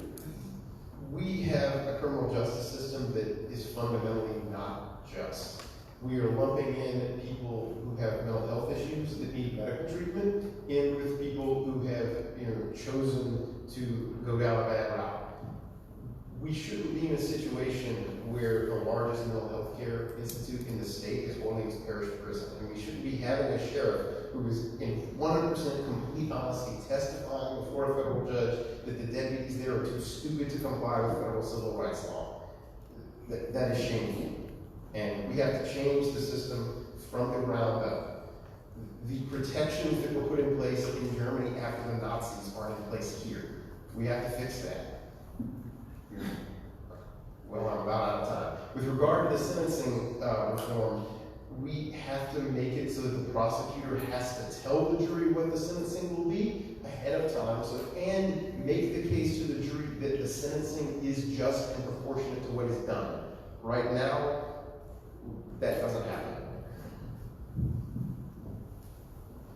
Well, first and foremost, I think we need to make sure that our legislature is giving enough money to our public defender's offices so people have their constitutional right to a defense first. Second of all, an issue that's come up recently, and I just heard about Councilmember Williams' ordinance that he was proposing to eliminate some of the past fines and fees that people incur whenever they are arrested for small offenses. It generally hangs over people's heads. I had a civil rights case with a young woman in St. Tammany Parish who had gotten in a fight when she was in high school. She had 2 young children. She was already, in her 20s. A bench warrant had been issued. She was picked up for this, brought into the St. Tammany Parish jail, left alone, forgotten about, and she hung herself. That whole arrest was wholly unnecessary. She should have not had a $300 fine hanging over her head for 3 or 4 years, keeping her from being able to get certain jobs and bringing her into that place in the first place. Moving forward, I think Councilmember Williams is addressing those past fines. I'd like to reduce the fines to a certain level that people could actually afford to pay them. And also, if people are unable to pay those smaller fines, have the ability to do some form of community service to satisfy it. Yeah, to be candid, I'm not an expert on the details of these sentencing reform per se. I did give my general feelings previously, which is that we need to get rid of death penalty, no money bail, and stop the use of slave labor in prisons. But I am a quick study, so I will learn those details as soon as I will. Yeah, when it comes to continued progress on our incarceration rate, after the legislative session was done, I went to a forum where there was a wrap-up on how things went, and I saw a situation where the Americans for Prosperity Louisiana chapter, very right-wing group, very conservative group, sat down with the Louisiana ACLU to present a common vision for reduced incarceration in Louisiana. And it's very brave of them to sit down together and to make that proposal, because they have to face critics from their own side. So when you see when money meets morals, all of a sudden magical things happen, and that's what we're starting to see. We see growing consensus, and there are lots of ways forward where we could have a system that is promoting public safety and saving money and is more just. For example, replacing money bail, funding the courts through other ways rather than fines and fees. We could look at sentencing reform to stop the building of enhanced sentencing, instead look at diversion programs. There are so many ways that we could move forward. There's a growing consensus to do so. It's actually an exciting area where we will probably see some progress in the next 4 years, and I would really love to be part of that change, that positive change.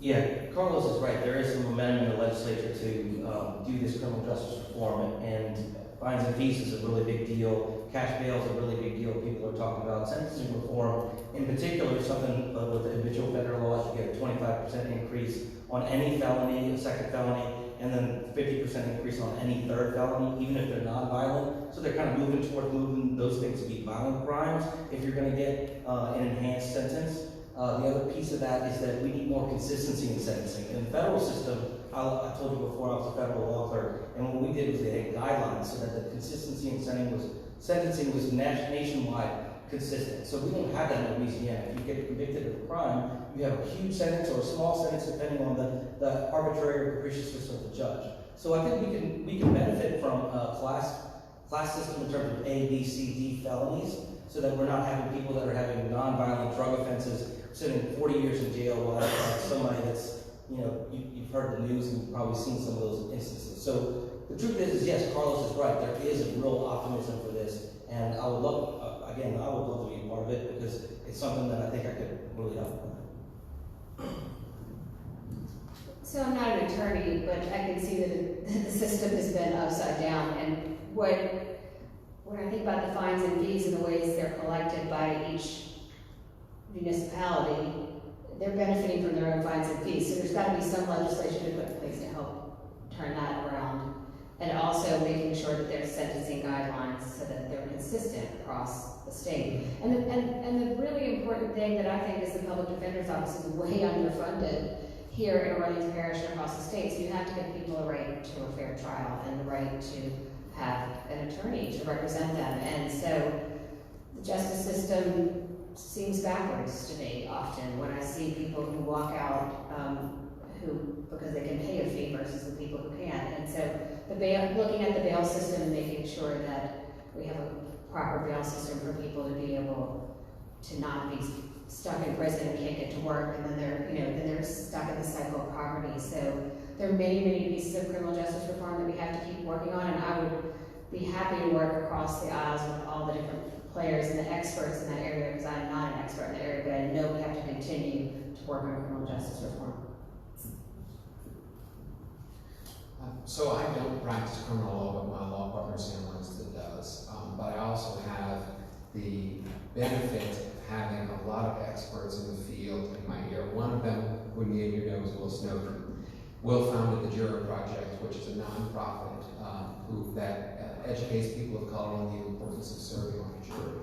And just recently, Will was telling me about the importance of cash bail reform, removing cash bail entirely. He said he was working with someone who was literally sitting in jail for, I think he said, 48 days because that person could not come up with $98, and that person was still in jail. Everyone here agrees that the system is still broken. We are not doing the kind of things that we need to do. We are not looking at the why that someone commits a crime. We're only looking at the revenge afterwards, and that's not the role of the state at all. I agree that we do away with the death penalty. I agree that we need sentencing reform, but I think you need to bring everybody in on it, because while we had a really, really good result this past, that whenever we did it the first time, we need to bring more players in to get more consensus on what is right. So, kind of the good news, bad news area, the idea that property values are going up in New Orleans means that the city has a more stable and growing tax base. On the other side of that, there are people who have lived in their homes for generations. Many cultural barriers that we have here are now being forced out of the city because they can no longer afford to live here.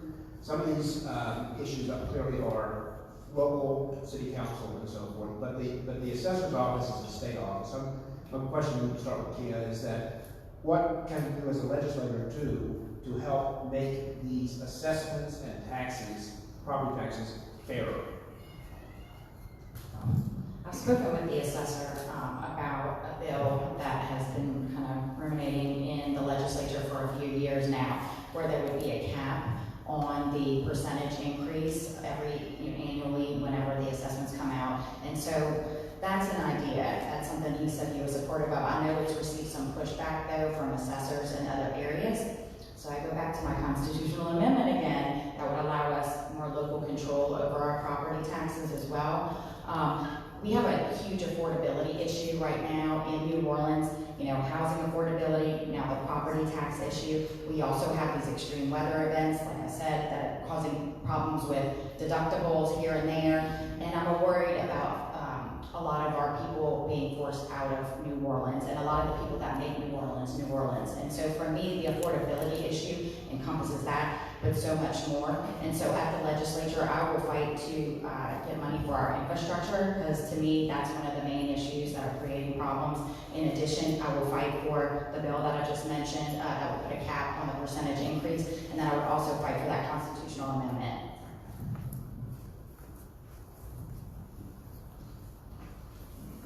Well, again, it's not my area of expertise. I don't have a good solution to gentrification, but it's obvious that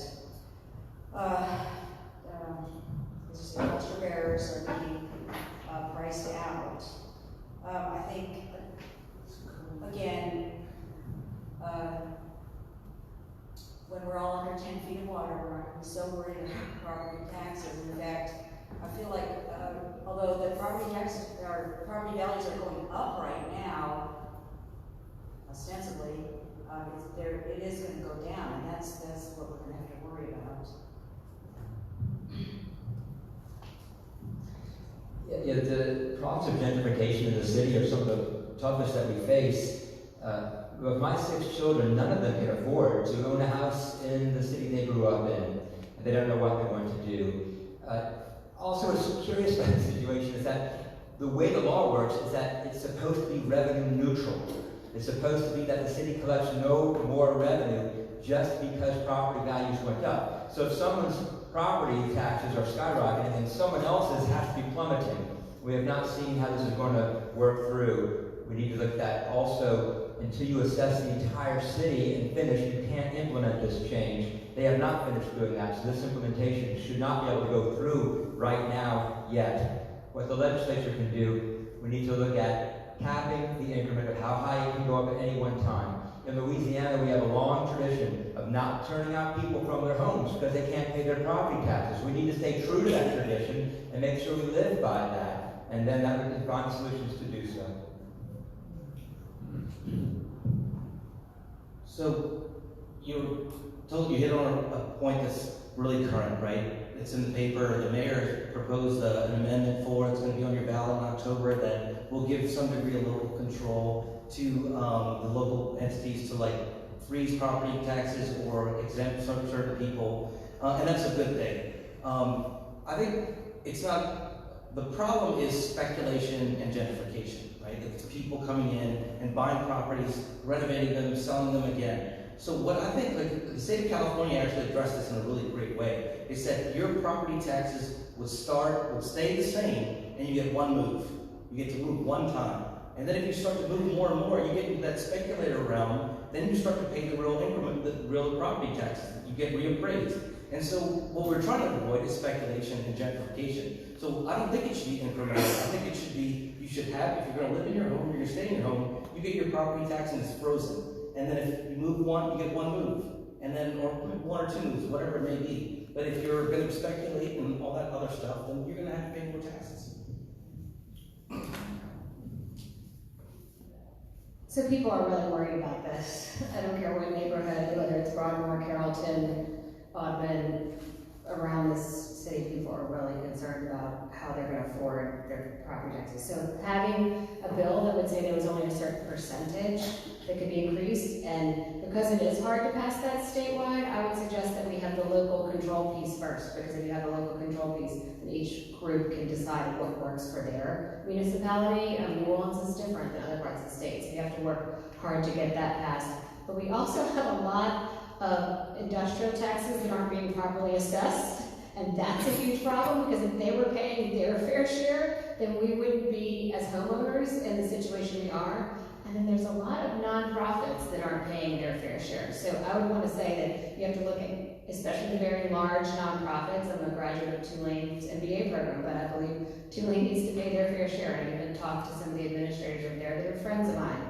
The Archdiocese owns a lot of property in the city. There needs to be a way for those nonprofits to be part of the infrastructure payments so that those of us who are homeowners aren't carrying that full burden.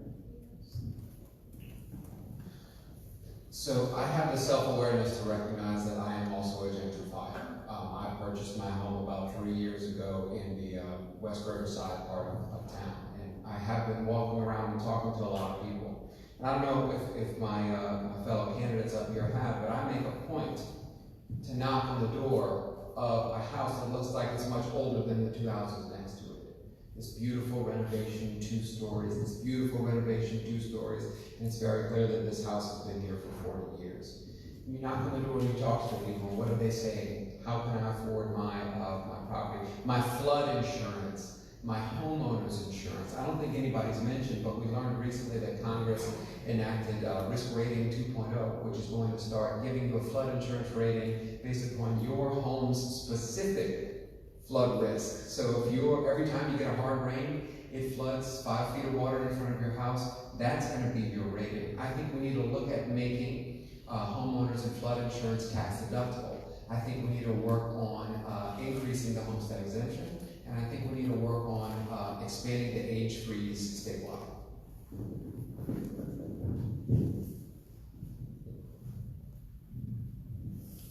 So a lot of proposals that get floated are Band-Aid fixes. The problem is people are paying too much property taxes, let's pass a fix for that. The insurance rates too high, let's pass a fix for that. Nobody is sitting there going back. We call it engineering of 5 whys. You go back to the source of the problem, you try to fix it there. With regard to the property taxes, the main problem is the way the state of Louisiana calculates them is fundamentally broken compared to the way they are calculated in all of the rest of the world. And until you have a formula that is actually going to give you a fair number instead of something meaningless that is designed to just generate a bunch of revenue, you're not going to get a good result. We might as well just have a list of people in the statute. This person doesn't pay taxes, that person doesn't pay taxes, this person gets less. We have to get rid of all of these special rules and special conditions that are letting all of these different groups of people get out of paying their fair share. And we have to have a system with a uniform rule that everyone plays by and that everyone ends up paying fair as a result.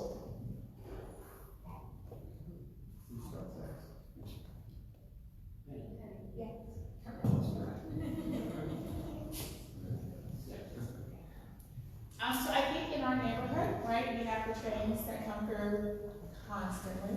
And this is something that we deal with pretty heavy. And so how much impact do you think that legislator can have on the use of railroads in New Orleans, especially for neighborhoods impacted by the storage of volatile chemicals in rail cars or attempts to move high traffic lines into neighborhoods of the city against residents' wishes? So the question is, how much control do state legislators have over railroads? Over transportation in general? And the storage of the chemicals that are on the rail cars? Okay, well, it's a science question.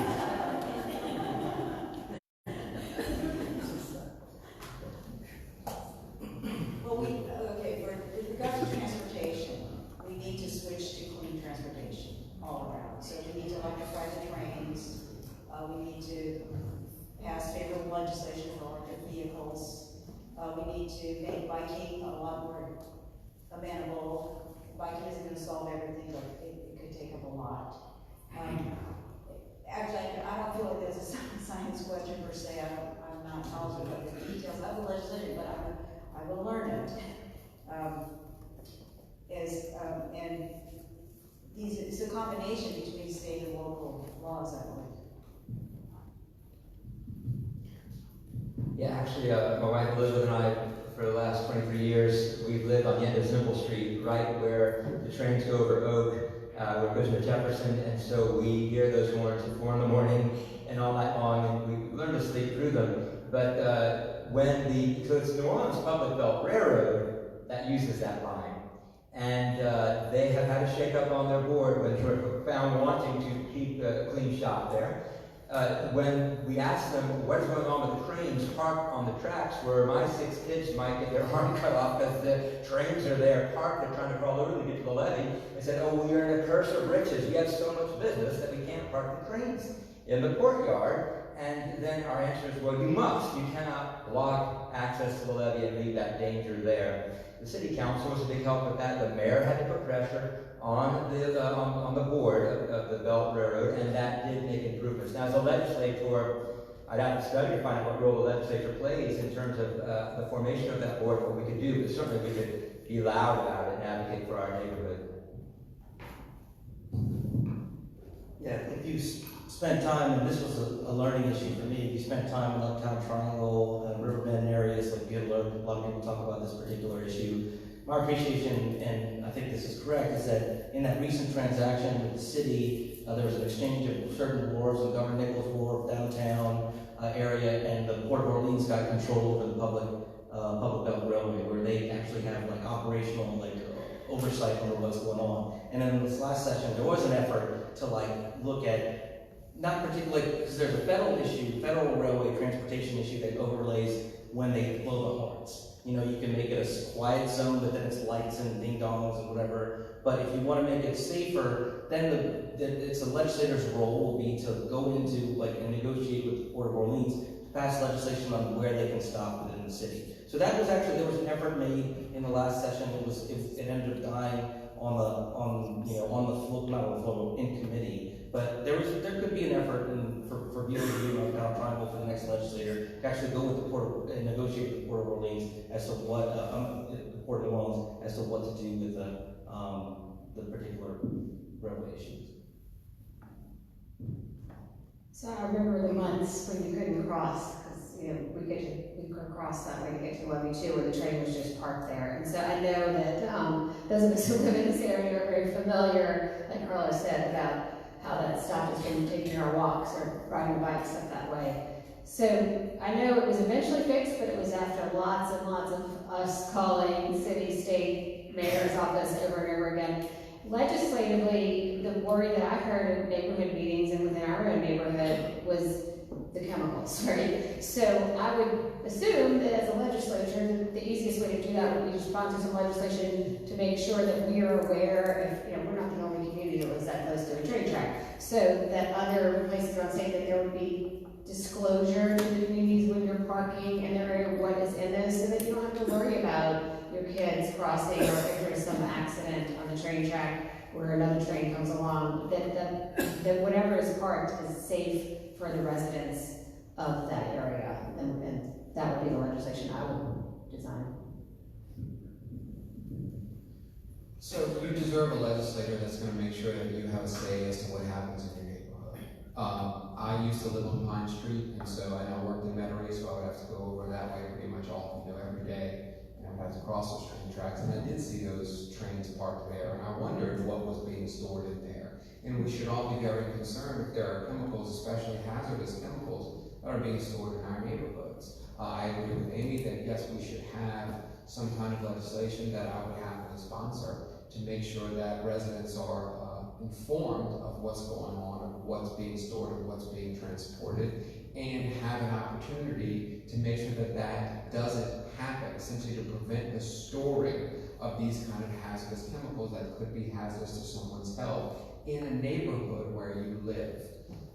Especially because we know that any number of things could happen. There could be a wreck, there could be a leak, and next thing you know, you may be ill, and what did the state do to help you? I think you definitely should have a say as to what goes on in your neighborhood, and as our next state representative, I'm going to fight to make sure that you have that say.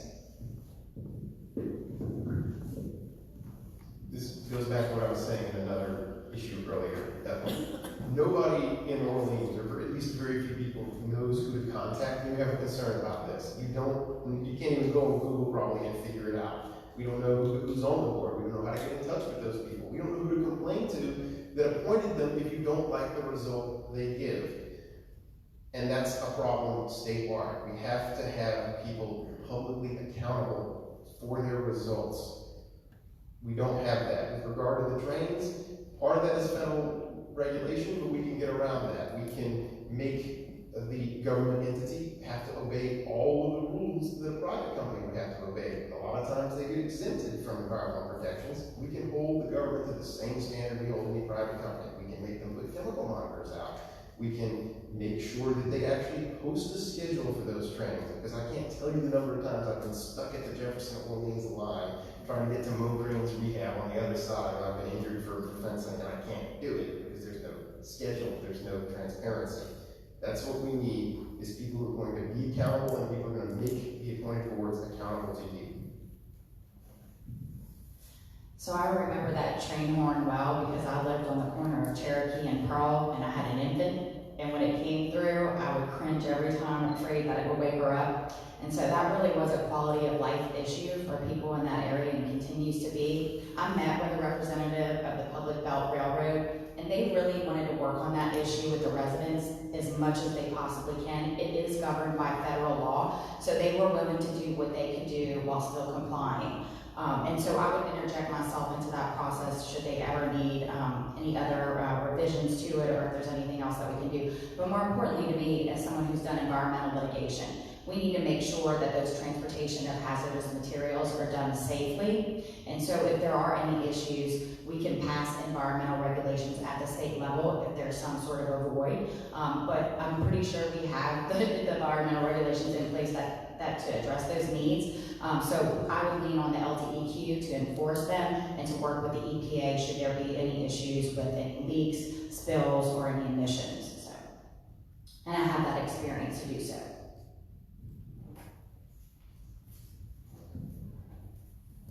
Okay, I actually want to change things up quite a bit here. I'm a fan of raising your hand. It's just, I went to public school as well. So, we're kind of lightning around here when I ask some things. Just raise your hand if you would support the position. The first one I'm asking is a little bit different. How many of you have signed Mayor Cantrell's Fair Share Pledge? Okay. You're supporting it though, right? This is the bring it to, okay.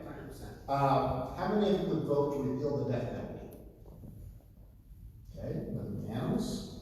How many of you would vote to outlaw or restrict the use of solitary confinement as punishment? Okay.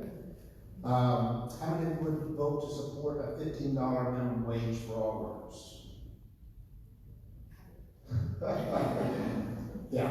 The bad thing about raising hands on this is, I know there are nuances, but try to get a general idea. How many of you would vote to legalize marijuana for recreational use? Some hands went up very quickly there. Just saying. How many of you would vote to increase the gas tax to pay for roads, bridges, and other infrastructure improvements? Okay. How many of you would have voted for the so-called heartbeat bill that the governor signed into law? Okay. Throwing a flag doesn't work on that. How many of you would vote to call a constitutional convention to rewrite the 1974 document? Okay, interesting. Okay, so one of the things that I've learned tonight, and I am a president of District 98, is we have some really smart people who are running for this office. So I have a question for you. So how is it that Louisiana can start out with all of the mineral riches, all of the logistic advantages, everything basically, if it were a foreign country, we would be Kuwait. And yet, as things go on, it's us in Mississippi, which have none of those things, that are 49th and 50th thing.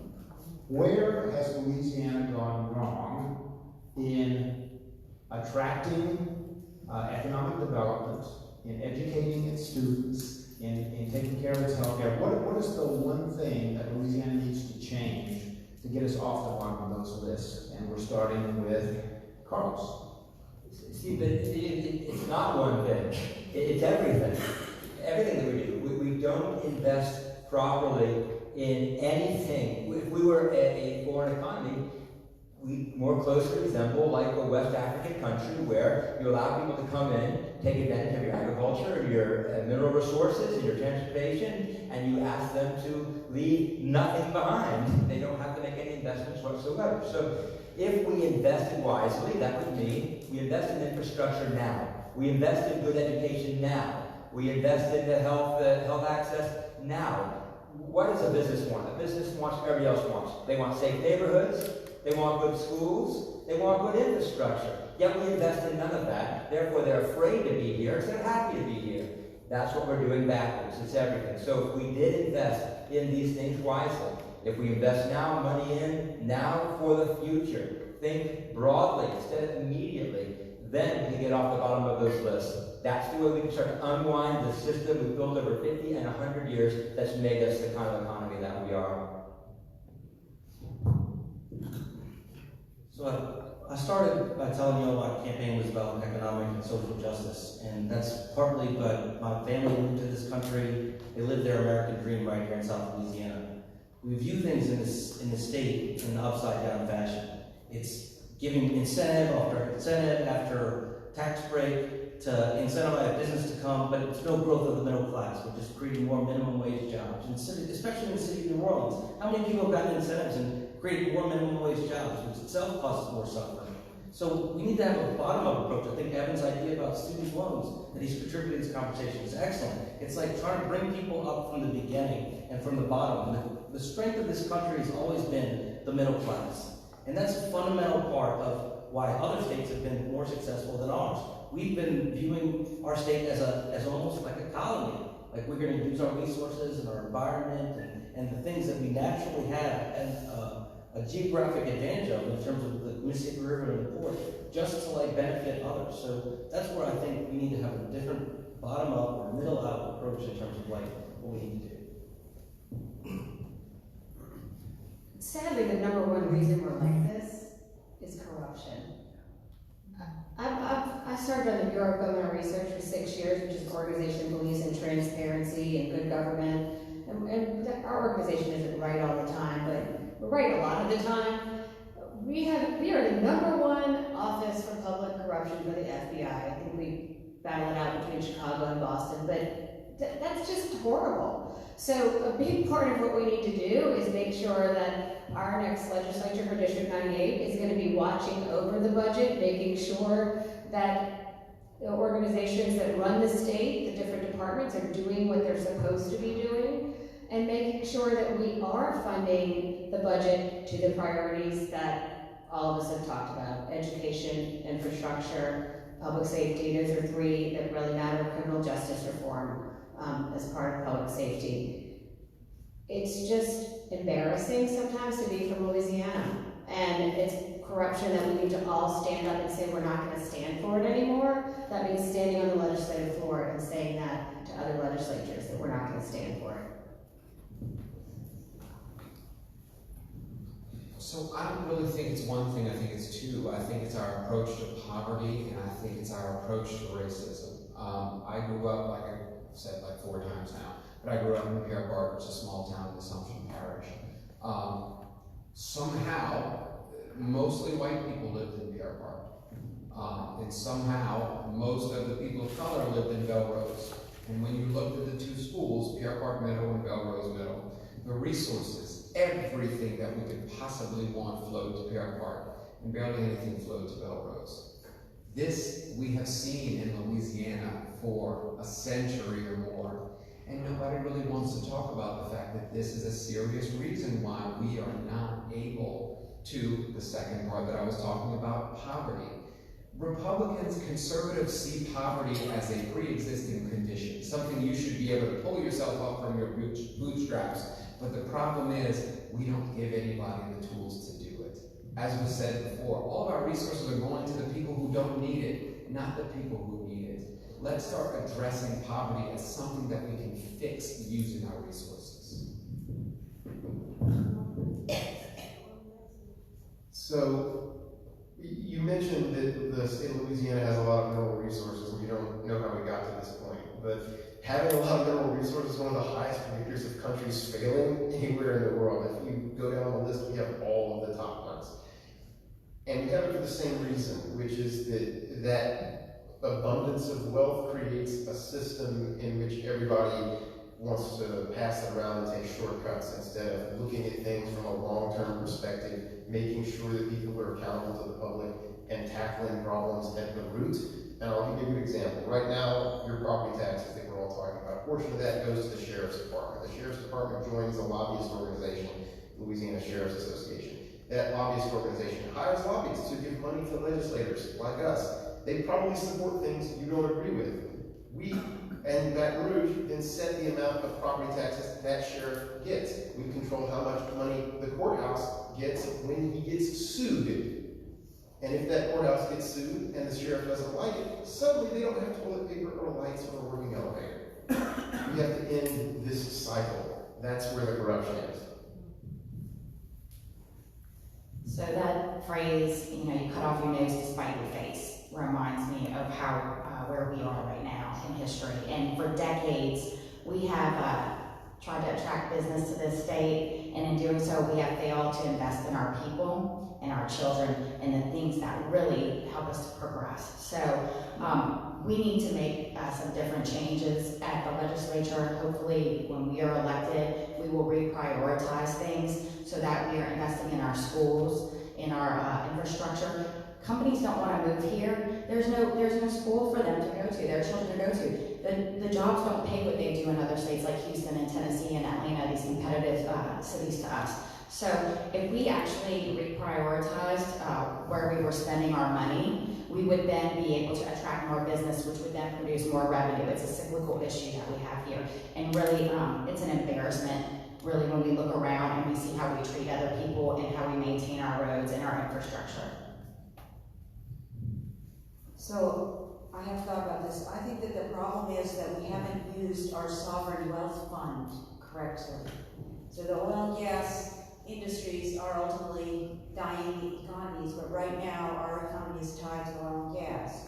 So successful resource-rich entities such as Norway and Alaska have what's called a sovereign wealth fund, whereby the profits from the citizens' resources go to the citizens. And 10 US states have sovereign wealth funds. Texas and Alaska funds are at about 50 billion. We have such a fund, the sovereign wealth fund is called LQTF. And this right now, it's at 1.4 billion, and these are the results of royalties from the offshore oil. And right now that money goes to education, to BESI, to the college savings plans, and to LAQSF. But so we need to expand that. So we're going to move on now to the closing statements, but I just wanted to take a moment here to thank all of you, not only just for your time tonight, but for putting yourselves out there and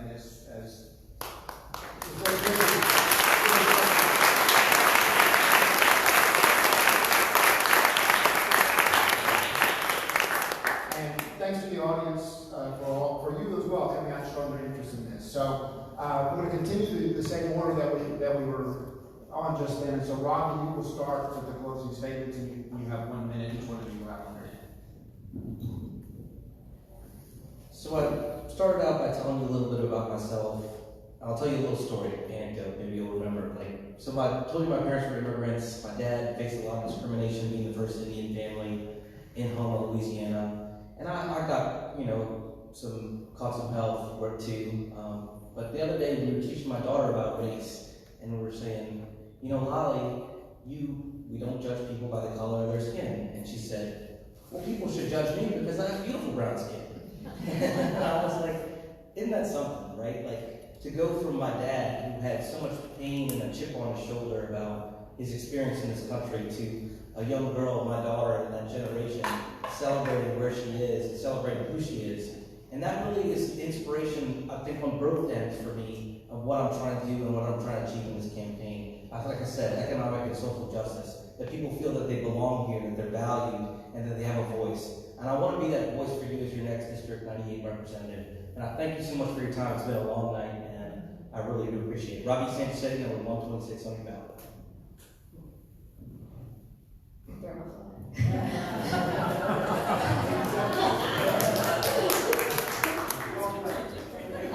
I've lived in this area for 20 years, and I'm really passionate about bringing positive change to the state. I'm running for this office because I want to make Louisiana better, just like everybody else up here. I have the skills as a consensus builder. It's what I do with my clients, it's how I help them build, it's what I've done as a neighborhood leader. It's what I did when I went to lobby Congress as a woman of the storm in 2006. It's what I did right after Katrina, where we cleaned up street by street for the Katrina crew. Some of you in here helped with that, where we filled one dumpster at a time. You've never seen so many women happen to see an empty dumpster to fill. We went all around this city, not just in this neighborhood or our neighborhood, we went to the areas that really needed to be cleaned up. So I'm the type of leader who will get things done in the legislature, who's willing to go and deal with what needs to be done at the congressional level if needed, but I'm also somebody who doesn't mind getting my hands dirty just to make things happen. So I hope to have your vote on October 12th, although you can start early voting on September 28th. I am number 122 on the ballot. I'm Aimee Freeman, and I want to be your next legislator.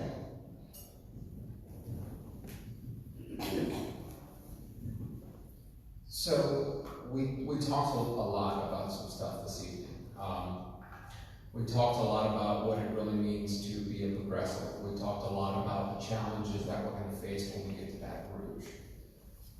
I want to make sure that everyone in this room understands that is going to be difficult for whichever one of us is sent to Baton Rouge on October 12th or November 16th, whatever it is.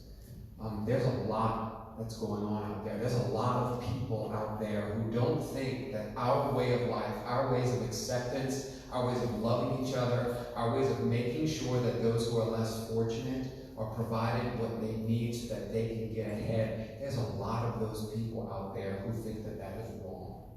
And my question to you is, which one of us are you going to feel most comfortable with going up to Baton Rouge and being your representative? I told you at the beginning, I have 16 years of experience working in and around our legislature. I come from a group of people who is traditionally discriminated against, so I know what it means to not have a place and have to fight for your rights. My name is Bergeron, I'm number 123. I hope I earned your prayers and your support for state representative. Thank you. I'm tossing this down. And extra 30 seconds. So it breaks my heart every time I hear that someone, a friend of mine or a relative, had to move out of New Orleans to Houston or Dallas because they can double their money, they can't afford to live here anymore. I don't think anybody in this room is happy with the way things get done up in Baton Rouge or with the results they're getting for their state government. We have a lot of people up in Baton Rouge who are trial lawyers, who have business experience. We don't have anyone with the engineering background. If you want to start getting different results, you're going to have to start sending a different group of people up there with the skills that actually get things done. And I don't think it's necessarily a fight. I think the vast majority of people want someone who's going to go up there and get it done quietly and efficiently and through cooperation. And you can do that if you don't make people wrong, if you shift the focus to be about evidence and results rather than this ideology or that ideology. I admit, I'm very, very liberal. I believe we should just completely end the drug war. That's not going to interfere with me getting criminal justice reform done. I think that there's a lot of opportunity going forward, but we need to act. We can't just sit here and be angry about things in Baton Rouge. We have to create a situation where people can be involved, where they can know who is accountable, where we have a system that gives good results. Because in engineering, the saying goes, 94% of the results are the system. Only 6% are individual people. And we have to start making a systemic change. And that means getting a group of people in Baton Rouge who are going to look at this with new eyes and new perspective and bring new skills to the table. I'm Max Chiz. I appreciate your vote. Thank you all for being here for almost 2 hours. It's getting close to my bedtime, so probably for some of you as well. We've talked about a lot of things, but I haven't had the opportunity to tell you why I'm doing this. So I'm from New Orleans originally. I lived near the fairgrounds as a child, and my parents were young musicians, 24 years of age. And my dad was a Borden's milk delivery man, and he lost his job. And we heard about Lafayette, where there were good paying jobs and good public schools. So we relocated there when I was 5. My young parents couldn't afford to live here anymore. So I want to make sure that everyone has the ability to stay in this beautiful city. But while we were in Lafayette, I took advantage of public schools that were good. and also affordable higher learning institutions. That's one of the things I want to fight for at the legislature. I want to go back to a time period where our colleges and public universities are primarily state funded rather than student funded. And when I graduated from law school, there were good paying jobs. You know, a few years later, we had the economic downturn, and there were law students out there that couldn't scrounge up a job, and they were at the top of their classes. So I want to make sure that when I'm in the legislature, I'm there to provide those same opportunities for others. You know, I operate from a place where we are all connected. And so that's why I want to invest in early childhood education. It shouldn't just be for a select few people. When we work towards, sorry about that. I hope you'll all vote for me on October 12th, and thank you for allowing us to be here. All right, thank you again also everyone for listening. I just want to say you should not be using these little plastic bottles. They're too small, don't you? These are products of the oil industry. And we gotta keep it, just get a big water vessel and bring your own cups. Also, I want to invite everyone to the climate strike on Friday. We're gonna be out there. I just want to reiterate, as I started, we are in a climate emergency, and we know that. We have to act. And it may seem as a disadvantage to be a single issue candidate, but this climate crisis is affecting everything. It will affect, and all our issues are going to be affected by the climate crisis, and it's going to get worse. I feel I have the creds to be a successful legislator. As a former scientist, I managed my own lab with human resource skills. And also I do have an MBA, so I would appreciate your voice. It's Marion Freistadt, friends with Dad. Thank you all for coming and listeners this time. Yeah, we're at a very pivotal moment right now in Louisiana, as we have discussed. There are possibilities for great progress we might see in public education, criminal justice reform. We also are experiencing attacks on women's rights, on voting rights, on civil rights. So things could go either way. So I've spent my whole adult life, doing everything I can to try to make New Orleans the best, most equitable place it can be for everybody, with the boards I've started and the efforts I've led. And so with the seat open, with my youngest child just going off to college, I'm all in to do everything I can to go to Baton Rouge, to fight for us in New Orleans, to fight for everybody in the state, to make it the most equitable and a greatly shared, prosperous place it can be, to unwind all the mistakes we've made in the past 50 and 100 years. I believe it can be done. I would be very proud to have earned your support. I'd be very humbled to be a representative in Baton Rouge. And Carlos Luis Zervigon, number 128 on the ballot. Thank you. Woo, 2 hours.